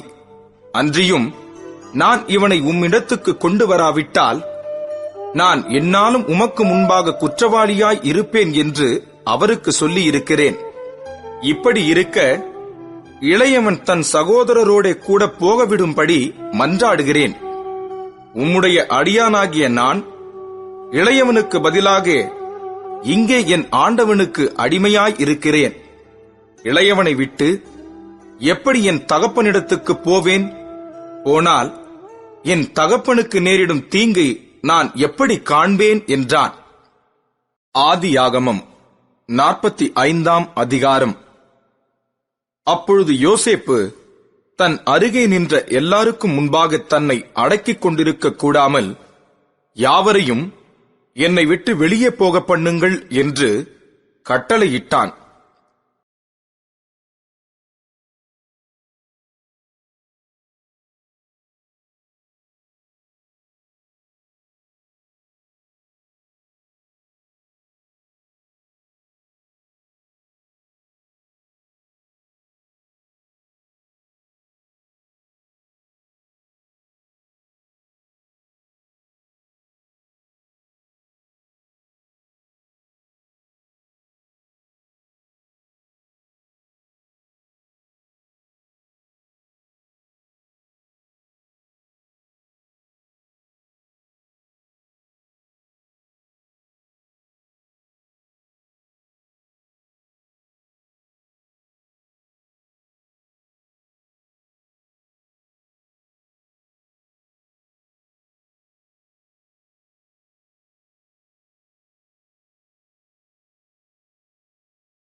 46 அதிகாரம். இஸ்ரவேல் தனக்கு உண்டான யாவையும் சேர்த்துக்கொண்டு புறப்பட்டு பெயர்செபாவுக்கு போய் தன் தகப்பனாகிய ஈசாக்குடைய தேவனுக்கு பலியிட்டான். அன்று இரவிலே தேவன் இஸ்ரவேலுக்கு தரிசனமாகி, யாக்கோபே, யாக்கோபே என்று கூப்பிட்டார். அவன், இதோ அடியேன் என்றான். அப்பொழுது அவர், நான் தேவன், நான் உன் தகப்பனுடைய தேவன். நீ எகிப்து தேசத்துக்கு போக பயப்பட வேண்டாம். அங்கே உன்னை பெரிய ஜாதியாக்குவேன். நான் உன்னுடனே எகிப்துக்கு வருவேன். நான் உன்னை திரும்பவும் வரப்பண்ணுவேன். யோசேப்பு தன் கையால் உன் கண்களை மூடுவான் என்று சொன்னார். அதற்கு பின்பு யாக்கோபு பெயர்செபாவிலிருந்து பிரயாணம் புறப்பட்டான். இஸ்ரவேலின் குமாரர் தங்கள் தகப்பனாகிய யாக்கோபையும் தங்கள் குழந்தைகளையும் தங்கள் மனைவிகளையும் பார்வோன் அனுப்பின வண்டிகளின் மேல் ஏற்றிக்கொண்டு தங்கள் ஆடு மாடுகளையும் தாங்கள் கானான் தேசத்தில் சம்பாதித்த தங்கள் பொருட்களையும் சேர்த்துக்கொண்டு யாக்கோபும் அவன் சந்ததியார் யாவரும் எகிப்துக்கு போனார்கள். அவன் தன் குமாரரையும் தன் குமாரரின் குமாரரையும் தன் குமாரத்திகளையும் தன் குமாரரின் குமாரத்திகளையும் தன் சந்ததியார் அனைவரையும் எகிப்துக்கு தன்னோடே அழைத்துக் கொண்டு போனான். எகிப்துக்கு வந்த இஸ்ரவேலரின் நாமங்களாவன: யாக்கோபும் அவனுடைய குமாரரும். யாக்கோபுடைய மூத்த குமாரனான ரூபன். ரூபனுடைய குமாரர் ஆனோக்கு, பல்லு, எஸ்ரோன், கர்மி என்பவர்கள். சிமியோனுடைய குமாரர் எமுவேல், யாமின், ஓகாத், யாக்கீன், சொகார், கானானிய ஸ்திரீயின் குமாரனாகிய சவுல் என்பவர்கள். லேவியினுடைய குமாரர் கெர்சோன், கோகாத், மெராரி என்பவர்கள். யூதாவினுடைய குமாரர் ஏர், ஓனான், சேலா, பாரேஸ், சேரா என்பவர்கள். அவர்களில் ஏரும் ஓனானும் கானான் தேசத்தில் இறந்து போனார்கள். பாரேசுடைய குமாரர் எஸ்ரோன், ஆமூல் என்பவர்கள். இசக்காருடைய குமாரர் தோலா, பூவா, யோபு, சிம்ரோன் என்பவர்கள். செபுலோனுடைய குமாரர் செரேத், ஏலோன், யக்லேல் என்பவர்கள். இவர்கள் லேயாளின் சந்ததியார். அவள் இவர்களையும் தீனாள் என்னும் ஒரு குமாரத்தியையும் பதான் அராமிலே யாக்கோபுக்கு பெற்றாள். அவன் குமாரரும் அவன் குமாரத்திகளுமாகிய எல்லாரும் 33 பேர். காத்துடைய குமாரர் சிபியோன், அகி, சூனி, எஸ்போன், ஏரி, அரோத்தி, அரேலி என்பவர்கள். ஆசேருடைய குமாரர் இம்னா, இஸ்வா, இஸ்வி, பெரியா என்பவர்கள். இவர்களுடைய சகோதரி செராக்கு என்பவள். பெரியாவின் குமாரர் ஏபேர், மல்கியேல் என்பவர்கள். இவர்கள் லாபான் தன் குமாரத்தியாகிய லேயாளுக்கு கொடுத்த சில்பாளுடைய பிள்ளைகள். அவள் இந்த 16 பேரையும் யாக்கோபுக்கு பெற்றாள். யாக்கோபின் மனைவியாகிய ராகேலுடைய குமாரர் யோசேப்பு, பென்யமீன் என்பவர்கள். யோசேப்புக்கு எகிப்து தேசத்திலே மனாசேயும் எப்பிராயீமும் பிறந்தார்கள். அவர்களை ஓன் பட்டணத்து ஆசாரியனாகிய போத்திபிராவின் குமாரத்தியாகிய ஆஸ்நாத் அவனுக்கு பெற்றாள். பென்யமீனுடைய குமாரர் பேலா, பெகேர், அஸ்பேல், கேரா, நாகமான், ஏகி, ரோஷ், முப்பிம், உப்பிம், ஆர்து என்பவர்கள். ராகேல் யாக்கோபுக்கு பெற்ற குமாரராகிய இவர்கள் எல்லாரும் 14 பேர். தானுடைய குமாரன் உசீம் என்பவன். நப்தலியின் குமாரர் யாத்சியேல், கூனி, எத்சேர், சில்லேம் என்பவர்கள். இவர்கள் லாபான் தன் குமாரத்தியாகிய ராகேலுக்கு கொடுத்த பில்காள் யாக்கோபுக்கு பெற்றவர்கள். இவர்கள் எல்லாரும் 7 பேர். யாக்கோபுடைய குமாரரின் மனைவிகளை தவிர அவனுடைய கர்ப்ப பிறப்பாயிருந்து அவன் மூலமாய் எகிப்திலே வந்தவர்கள் எல்லாரும் 66 பேர். யோசேப்புக்கு எகிப்திலே பிறந்த குமாரர் 2 பேர். ஆக எகிப்துக்கு போன யாக்கோபின் குடும்பத்தார் 70 பேர். கோசேன் நாட்டிலே தன்னை யோசேப்பு சந்திக்க வரும்படி சொல்ல யூதாவை தனக்கு முன்னாக அவனிடத்தில் யாக்கோபு அனுப்பினான். அவர்கள் கோசேனிலே சேர்ந்தார்கள். யோசேப்பு தன் ரதத்தை ஆயத்தப்படுத்தி அதன் மேல் ஏறி தன் தகப்பனாகிய இஸ்ரவேலை சந்திக்கும்படி போய் அவனை கண்டு அவனுடைய கழுத்தை கட்டிக்கொண்டு வெகுநேரம் அவன் கழுத்தை விடாமல் அழுதான். அப்பொழுது இஸ்ரவேல் யோசேப்பை பார்த்து, நீ இன்னும் உயிரோடு இருக்கிறாயே? நான் உன் முகத்தை கண்டேன். எனக்கு இப்போது மரணம் வந்தாலும் வரட்டும் என்றான். பின்பு யோசேப்பு தன் சகோதரரையும் தன் தகப்பனுடைய குடும்பத்தாரையும் நோக்கி, நான் பார்வோனிடத்துக்கு போய் கானான் தேசத்திலிருந்து என் சகோதரரும் என் தகப்பன் குடும்பத்தாரும் என்னிடத்தில் வந்திருக்கிறார்கள். அவர்கள் மேய்ப்பர்கள். ஆடு மாடுகளை மேய்க்கிறது அவர்கள் தொழில். அவர்கள் தங்கள் ஆடு மாடுகளையும் தங்களுக்கு உண்டான எல்லாவற்றையும் கொண்டு வந்தார்கள் என்று அவருக்கு சொல்லுகிறேன். பார்வோன் உங்களை அழைத்து உங்கள் தொழில் என்ன என்று கேட்டால், நீங்கள் கோசேன் நாட்டிலே குடியிருக்கும்படி அவனை நோக்கி, எங்கள் பிதாக்களைப் போல உமது அடியாராகிய நாங்களும் எங்கள் சிறு வயது முதல் இதுவரைக்கும் மேய்ப்பர்களாய் இருக்கிறோம் என்று சொல்லுங்கள். மேய்ப்பர்கள் எல்லாரும் எகிப்தியருக்கு அருவருப்பாய் இருக்கிறார்கள் என்றான். ஆதியாகமம் 47ஆம் அதிகாரம். யோசேப்பு பார்வோனிடத்தில் போய், என் தகப்பனும் என் சகோதரரும் தங்கள் ஆடு மாடுகளோடும் தங்களுக்கு உண்டான எல்லாவற்றோடும் கூட கானான் தேசத்திலிருந்து வந்தார்கள். இப்பொழுது கோசேன் நாட்டில் இருக்கிறார்கள் என்று சொல்லி தன் சகோதரரில் 5 பேரை பார்வோனுக்கு முன்பாக கொண்டு போய் நிறுத்தினான். பார்வோன் அவனுடைய சகோதரரை நோக்கி, உங்கள் தொழில் என்ன என்று கேட்டான். அதற்கு அவர்கள், உமது அடியாராகிய நாங்களும் எங்கள் பிதாக்களும் மந்தை மேய்க்கிறவர்கள் என்று பார்வோனிடத்தில் சொன்னதுமன்றி, கானான் தேசத்திலே பஞ்சம் கொடிதாய் இருக்கிறது. உமது அடியாரின் மந்தைகளுக்கு மேய்ச்சல் இல்லாமையால் இத்தேசத்திலே தங்க வந்தோம். உமது அடியாராகிய நாங்கள் கோசேன் நாட்டிலே குடியிருக்கும்படி தயவு செய்ய வேண்டும் என்று வேண்டிக் கொண்டார்கள். அப்பொழுது பார்வோன் யோசேப்பை நோக்கி, உன் தகப்பனும் உன் சகோதரரும் உன்னிடத்தில் வந்திருக்கிறார்களே, எகிப்து தேசம் உனக்கு முன்பாக இருக்கிறது. தேசத்தில் உள்ள நல்ல இடத்திலே உன் தகப்பனையும் உன் சகோதரரையும் குடியேறும்படி செய். அவர்கள் கோசேன் நாட்டிலே குடியிருக்கலாம். அவர்களுக்குள்ளே திறமையுள்ளவர்கள் உண்டென்று உனக்கு தெரிந்திருந்தால் அவர்களை என் ஆடு மாடுகளை விசாரிக்கிறதற்கு தலைவராக வைக்கலாம் என்றான். பின்பு யோசேப்பு தன் தகப்பனாகிய யாக்கோபை அழைத்துக் கொண்டு வந்து அவனை பார்வோனுக்கு முன்பாக நிறுத்தினான். யாக்கோபு பார்வோனை ஆசீர்வதித்தான். பார்வோன் யாக்கோபை நோக்கி, உமக்கு வயது என்ன என்று கேட்டான். அதற்கு யாக்கோபு, நான் பரதேசியாய் சஞ்சரித்த நாட்கள் 130 வருஷம்.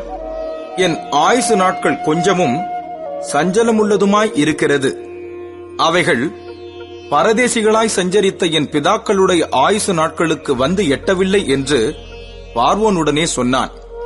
பின்னும் யாக்கோபு பார்வோனை ஆசீர்வதித்து அவன் சமூகத்தினின்று புறப்பட்டு போனான்.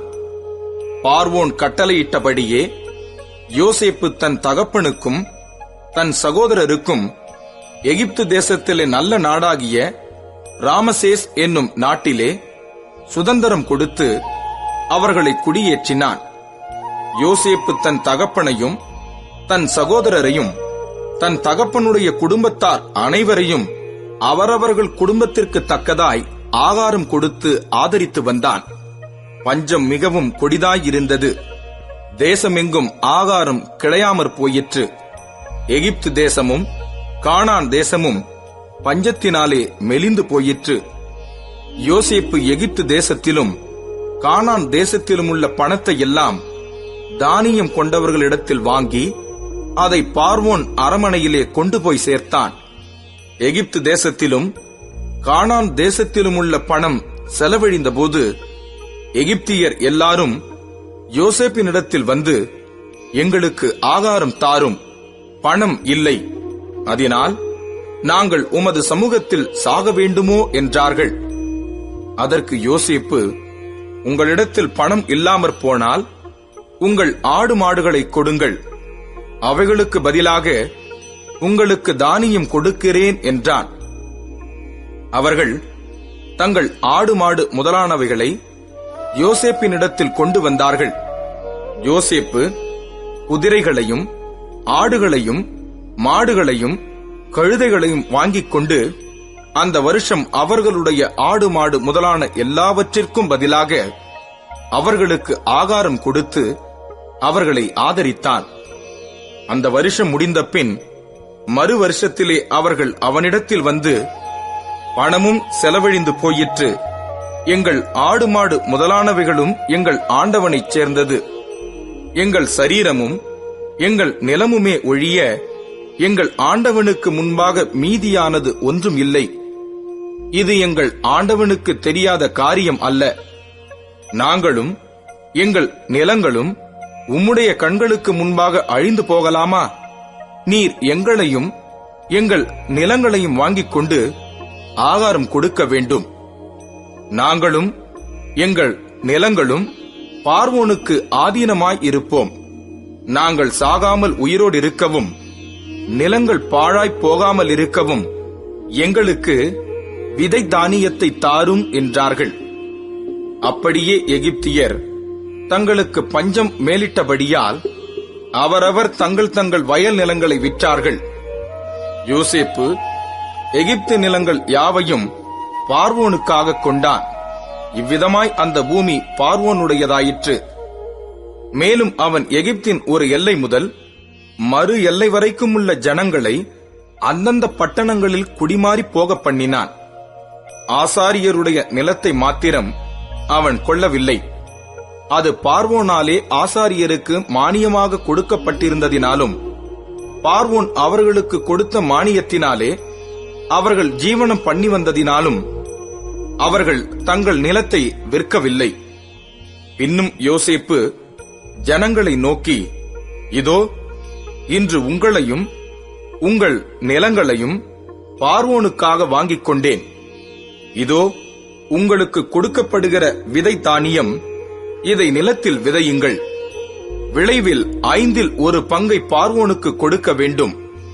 மற்ற 4 பங்கும் வயலுக்கு விதையாகவும் உங்களுக்கும் உங்கள் குடும்பத்தாருக்கும் உங்கள் குழந்தைகளுக்கும் ஆகாரமாகவும் உங்களுடையதாய் இருக்கட்டும் என்றான். அப்பொழுது அவர்கள், நீர் எங்கள் பிராணனை காப்பாற்றினீர், எங்கள் ஆண்டவனுடைய கண்களில் எங்களுக்கு தயவு கிடைக்க வேண்டும், நாங்கள் பார்வோனுக்கு அடிமைகளாய் இருக்கிறோம் என்றார்கள். 1/5 பார்வோனுக்கு சேரும் வாரம் என்று யோசேப்பு இட்ட கட்டளைப்படி எகிப்து தேசத்திலே இந்நாள் வரைக்கும் நடந்து வருகிறது. ஆசாரியரின் நிலம் மாத்திரம் பார்வோனைச் சேராமல் நீங்களாய் இருந்தது. இஸ்ரவேலர் எகிப்து தேசத்தில் உள்ள கோசேன் நாட்டிலே குடியிருந்தார்கள். அங்கே நிலங்களை கையாட்சி செய்து மிகவும் பலுகிப் பெருகினார்கள். யாக்கோபு எகிப்து தேசத்திலே 17 வருஷம் இருந்தான். யாக்கோபுடைய ஆயுசு நாட்கள் 147 வருஷம். இஸ்ரவேல் மரணமடையும் காலம் சமீபித்தது.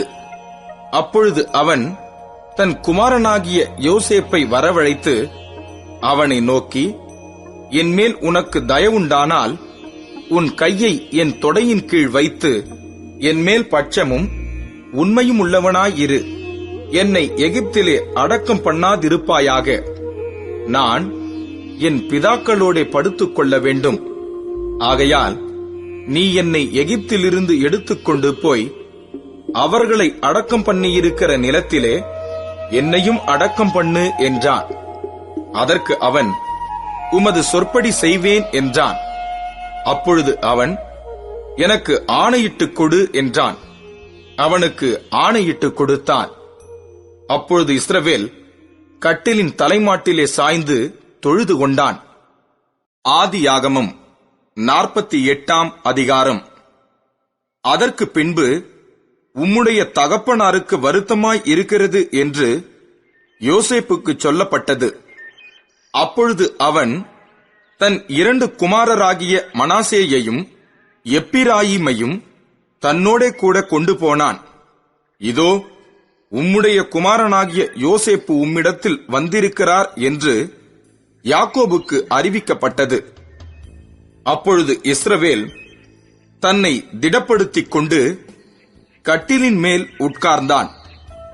யாக்கோபு யோசேப்பை நோக்கி, சர்வ வல்லமையுள்ள தேவன் கானான் தேசத்திலுள்ள லூஸ் என்னும் இடத்தில் எனக்கு தரிசனமாகி என்னை ஆசீர்வதித்து, நான் உன்னை பலுகவும் பெருகவும் பண்ணி உன்னை பல ஜனக்கூட்டமாக்கி உனக்கு பின்வரும் உன் சந்ததிக்கு இந்த தேசத்தை நித்திய சுதந்திரமாக கொடுப்பேன் என்று என்னோடே சொன்னார். நான் உன்னிடத்தில் எகிப்துக்கு வரும் முன்னே உனக்கு எகிப்து தேசத்தில் பிறந்த உன் 2 குமாரரும் என்னுடைய குமாரர். ரூபன் சிமியோன் என்பவர்களைப் போல எப்பிராயீமும் மனாசேயும் என்னுடையவர்கள். இவர்களுக்கு பின் நீ பெறும் பிள்ளைகள் உன்னுடையவர்கள். அவர்கள் தங்கள் தங்கள் சகோதரருடைய பெயரால் அழைக்கப்பட்டு அவர்களுக்குரிய சுதந்திரத்தில் பங்கு பெறுவார்கள். நான் பதானை விட்டு வருகையில் கானான் தேசத்தில் எப்பிராத்தாவுக்கு கொஞ்ச தூரம் இருக்கும்போது வழியிலே ராகேல் என்னண்டையில் மரணமடைந்தாள்.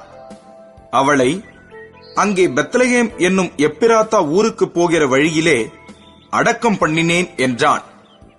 இஸ்ரவேல் யோசேப்பின் குமாரரை பார்த்து, இவர்கள் யார் என்று கேட்டான்.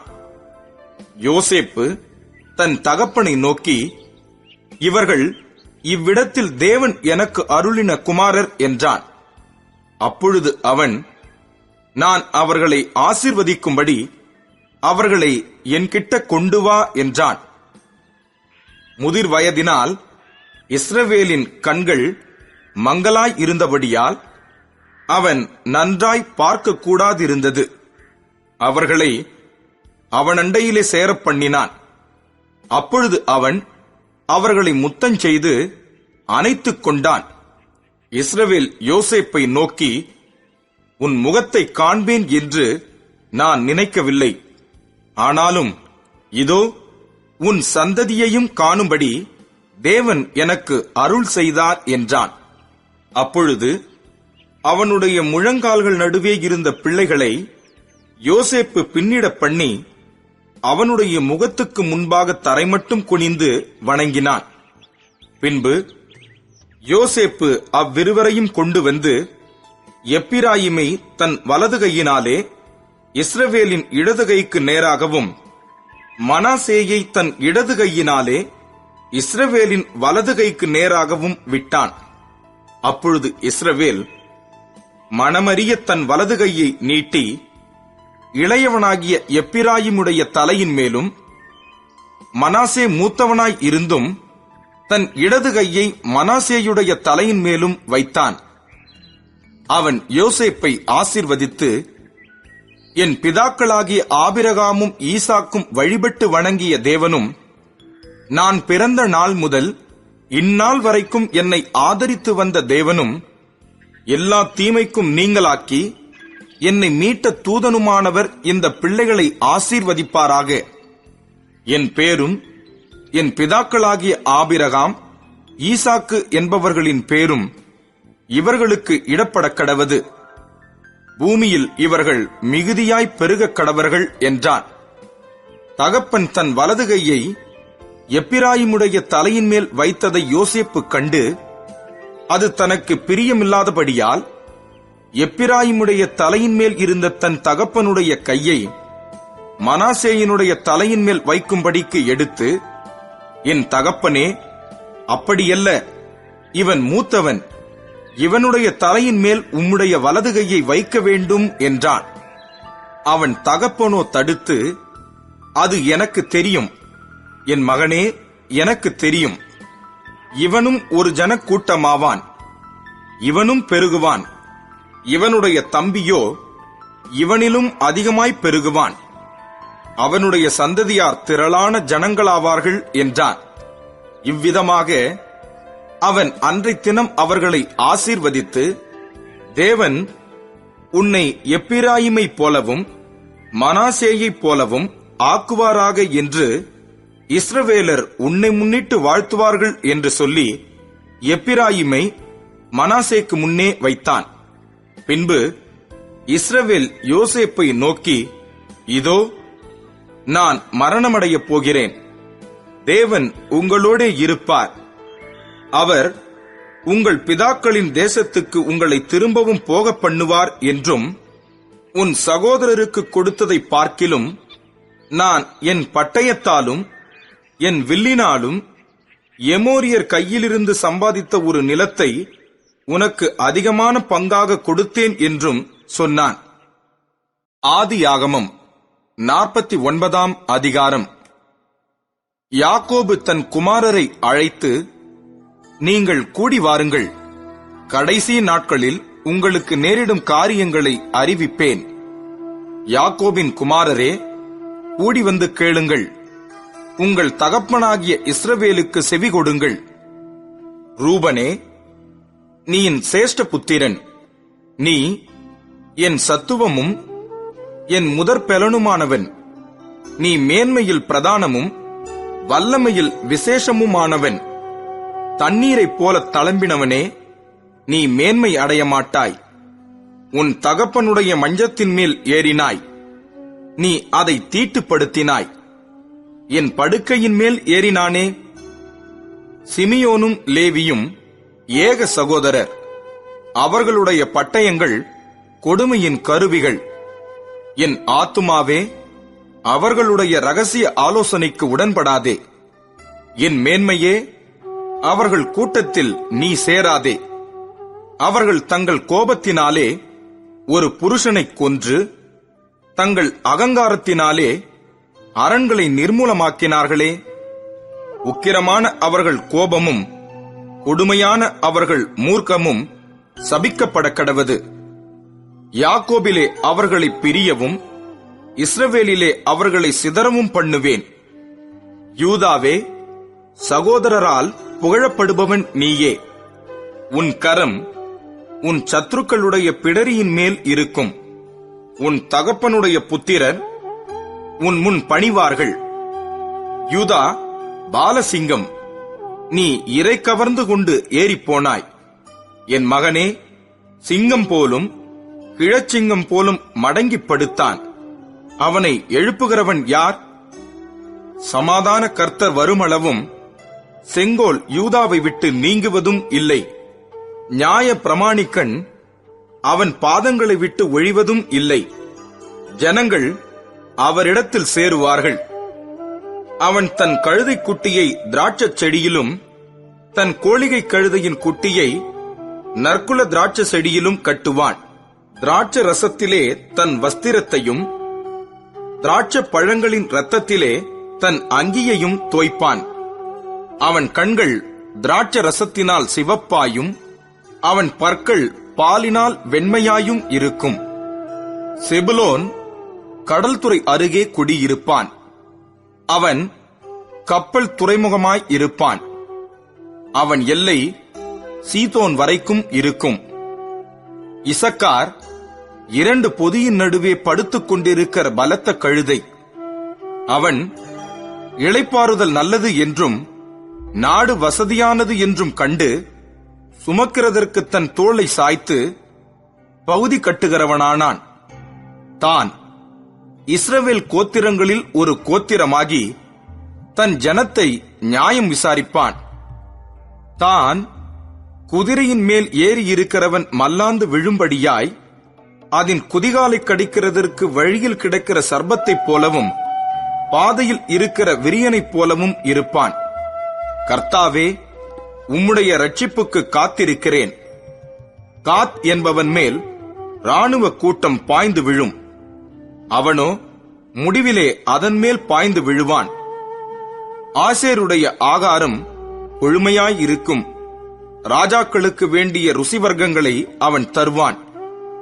நப்தலி விடுதலை பெற்ற பெண்மான், இன்பமான வசனங்களை வசனிப்பான். யோசேப்பு கனிதரும் செடி, அவன் நீர் ஊற்றண்டையில் உள்ள கனிதரும் செடி. அதன் கொடிகள் சுவரின் மேல் படரும். வில் வீரர் அவனை மனமடிவாக்கி அவன் மேல் எய்து அவனை பகைத்தார்கள். ஆனாலும் அவனுடைய வில் உறுதியாய் நின்றது. அவன் புயங்கள் யாக்கோபுடைய வல்லவரின் கரங்களால் பலத்தன. இதனால் அவன் மேய்ப்பனும் இஸ்ரவேலின் கன்மலையும் ஆனான்.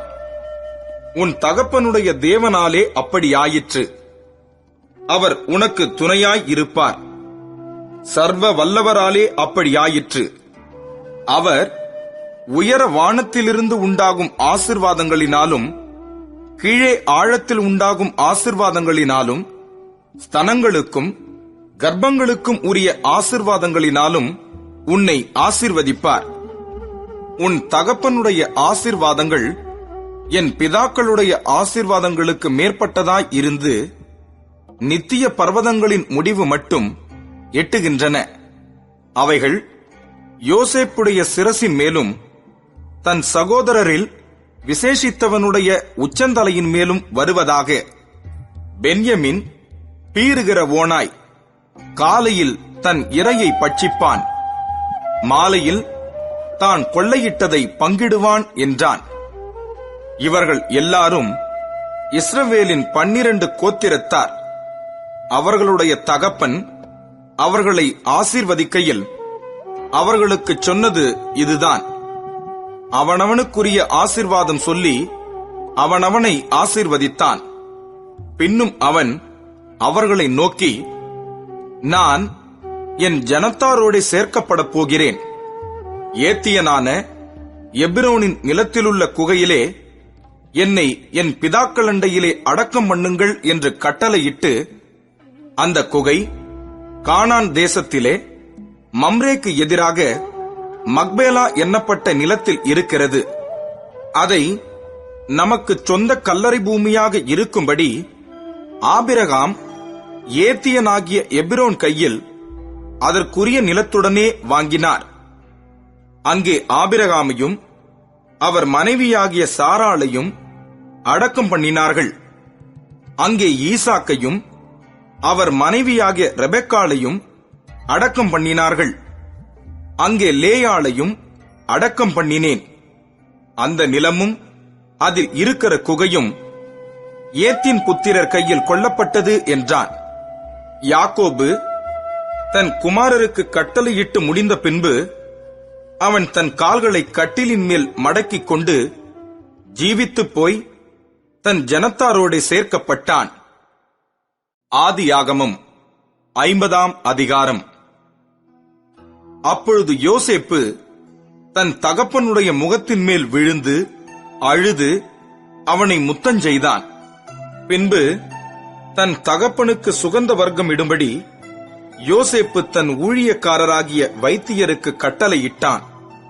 அப்படியே வைத்தியர் இஸ்ரவேலுக்கு சுகந்த வர்க்கம் இட்டார்கள். சுகந்த வர்க்கமிட 40 நாள் செல்லும். அப்படியே அந்த நாட்கள் நிறைவேறின. எகிப்தியர் அவனுக்காக 70 நாள் துக்கம் கொண்டாடினார்கள். துக்கம் கொண்டாடும் நாட்கள் முடிந்த பின் யோசேப்பு பார்வோனின் குடும்பத்தாரை நோக்கி, உங்கள் கண்களில் எனக்கு தயவு கிடைத்ததானால் நீங்கள் பார்வோனுடைய காது கேட்க அவருக்கு அறிவிக்க வேண்டியது என்னவென்றால், என் தகப்பனார் என்னை நோக்கி, இதோ நான் மரணமடையப் போகிறேன். கானான் தேசத்திலே நான் எனக்காக வெட்டி வைத்திருக்கிற கல்லறையிலே என்னை அடக்கம் பண்ணுவாயாக என்று என்னிடத்தில் சொல்லி ஆணை இடுவித்துக் கொண்டார்.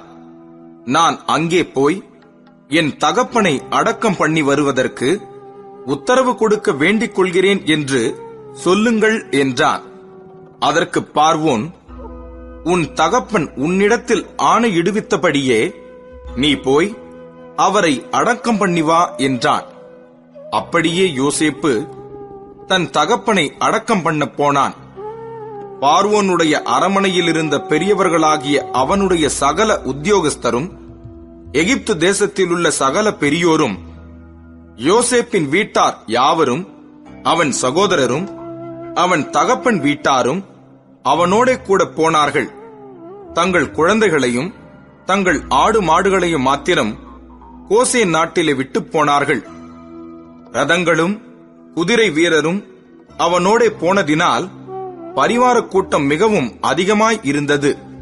அவர்கள் யோர்தானுக்கு அக்கறையில் இருக்கிற ஆத்தாத்தின் போர்க்களத்தில் வந்தபோது அவ்விடத்திலே பெரும் புலம்பலாக புலம்பினார்கள். அங்கே தன் தகப்பனுக்காக 7 நாள் துக்கம் கொண்டாடினான்.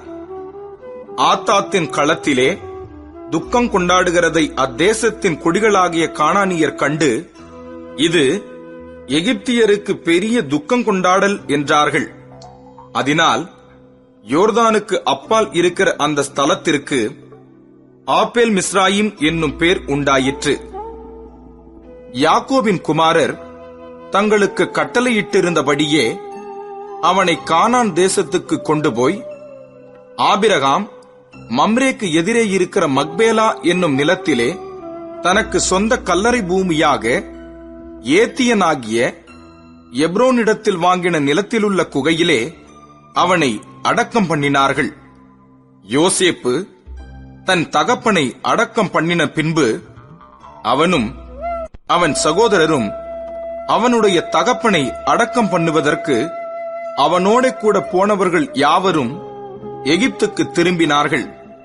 தங்கள் தகப்பன் மரணமடைந்ததை யோசேப்பின் சகோதரர் கண்டு, ஒருவேளை யோசேப்பு நம்மை பகைத்து நாம் அவனுக்கு செய்த எல்லா பொல்லாங்குக்காகவும் நமக்கு சரிக்கு சரி கட்டுவான் என்று சொல்லி யோசேப்பினிடத்தில் ஆள் அனுப்பி, உம்முடைய சகோதரர் உமக்கு பொல்லாங்கு செய்திருந்தாலும் அவர்கள் செய்த துரோகத்தையும் பாதகத்தையும் நீர் தயவு செய்து மன்னிக்க வேண்டும் என்று உம்முடைய தகப்பனார் மரணமடையும் முன்னே உமக்கு சொல்லும்படி கட்டளையிட்டார். ஆகையால் உம்முடைய தகப்பனாருடைய தேவனுக்கு ஊழியக்காரராகிய நாங்கள் செய்த துரோகத்தை மன்னிக்க வேண்டும் என்று அவனுக்கு சொல்லச் சொன்னார்கள். அவர்கள் அதை யோசேப்புக்கு சொன்னபோது அவன் அழுதான். பின்பு அவனுடைய சகோதரரும் போய் அவனுக்கு முன்பாக தாழ விழுந்து, இதோ நாங்கள் உமக்கு அடிமைகள் என்றார்கள். யோசேப்பு அவர்களை நோக்கி, பயப்படாதிருங்கள், நான் தேவனா? நீங்கள் எனக்கு தீமை செய்ய நினைத்தீர்கள். தேவனோ இப்பொழுது நடந்து வருகிறபடியே வெகு ஜனங்களை உயிரோடே காக்கும்படிக்கு அதை நன்மையாக முடிய பண்ணினார். ஆதலால் பயப்படாதிருங்கள், நான் உங்களையும் உங்கள் குழந்தைகளையும் பராமரிப்பேன் என்று அவர்களுக்கு ஆறுதல் சொல்லி அவர்களோட பட்சமாய் பேசினான். யோசேப்பும் அவன் தகப்பன் குடும்பத்தாரும் எகிப்திலே குடியிருந்தார்கள். யோசேப்பு 110 வருஷம் உயிரோடிருந்தான். யோசேப்பு எப்பிராயிமுக்கு பிறந்த 3ஆம் தலைமுறை பிள்ளைகளையும் கண்டான். மனாசேயின் குமாரனாகிய மாகீரின் பிள்ளைகளும் யோசேப்பின் மடியில் வளர்க்கப்பட்டார்கள். யோசேப்பு தன் சகோதரரை நோக்கி, நான் மரணமடையப் போகிறேன். ஆனாலும் தேவன் உங்களை நிச்சயமாய் சந்தித்து, நீங்கள் இந்த தேசத்தை விட்டு தாம் ஆபிரகாமுக்கும் ஈசாக்குக்கும் யாக்கோபுக்கும் ஆணையிட்டு கொடுத்திருக்கிற தேசத்துக்கு போக பண்ணுவார் என்று சொன்னதுமன்றி, தேவன் உங்களை சந்திக்கும் போது என் எலும்புகளை இவ்விடத்திலிருந்து கொண்டு போவீர்களாக என்றும் சொல்லி யோசேப்பு இஸ்ரவேல் புத்திரிடத்தில் ஆணையிடுவித்துக் கொண்டான். யோசேப்பு 110 வயதுள்ளவனாய் மரித்தான். அவனுக்கு சுகந்த வர்க்கமிட்டு எகிப்து தேசத்தில் அவனை ஒரு பெட்டியிலே வைத்தார்கள்.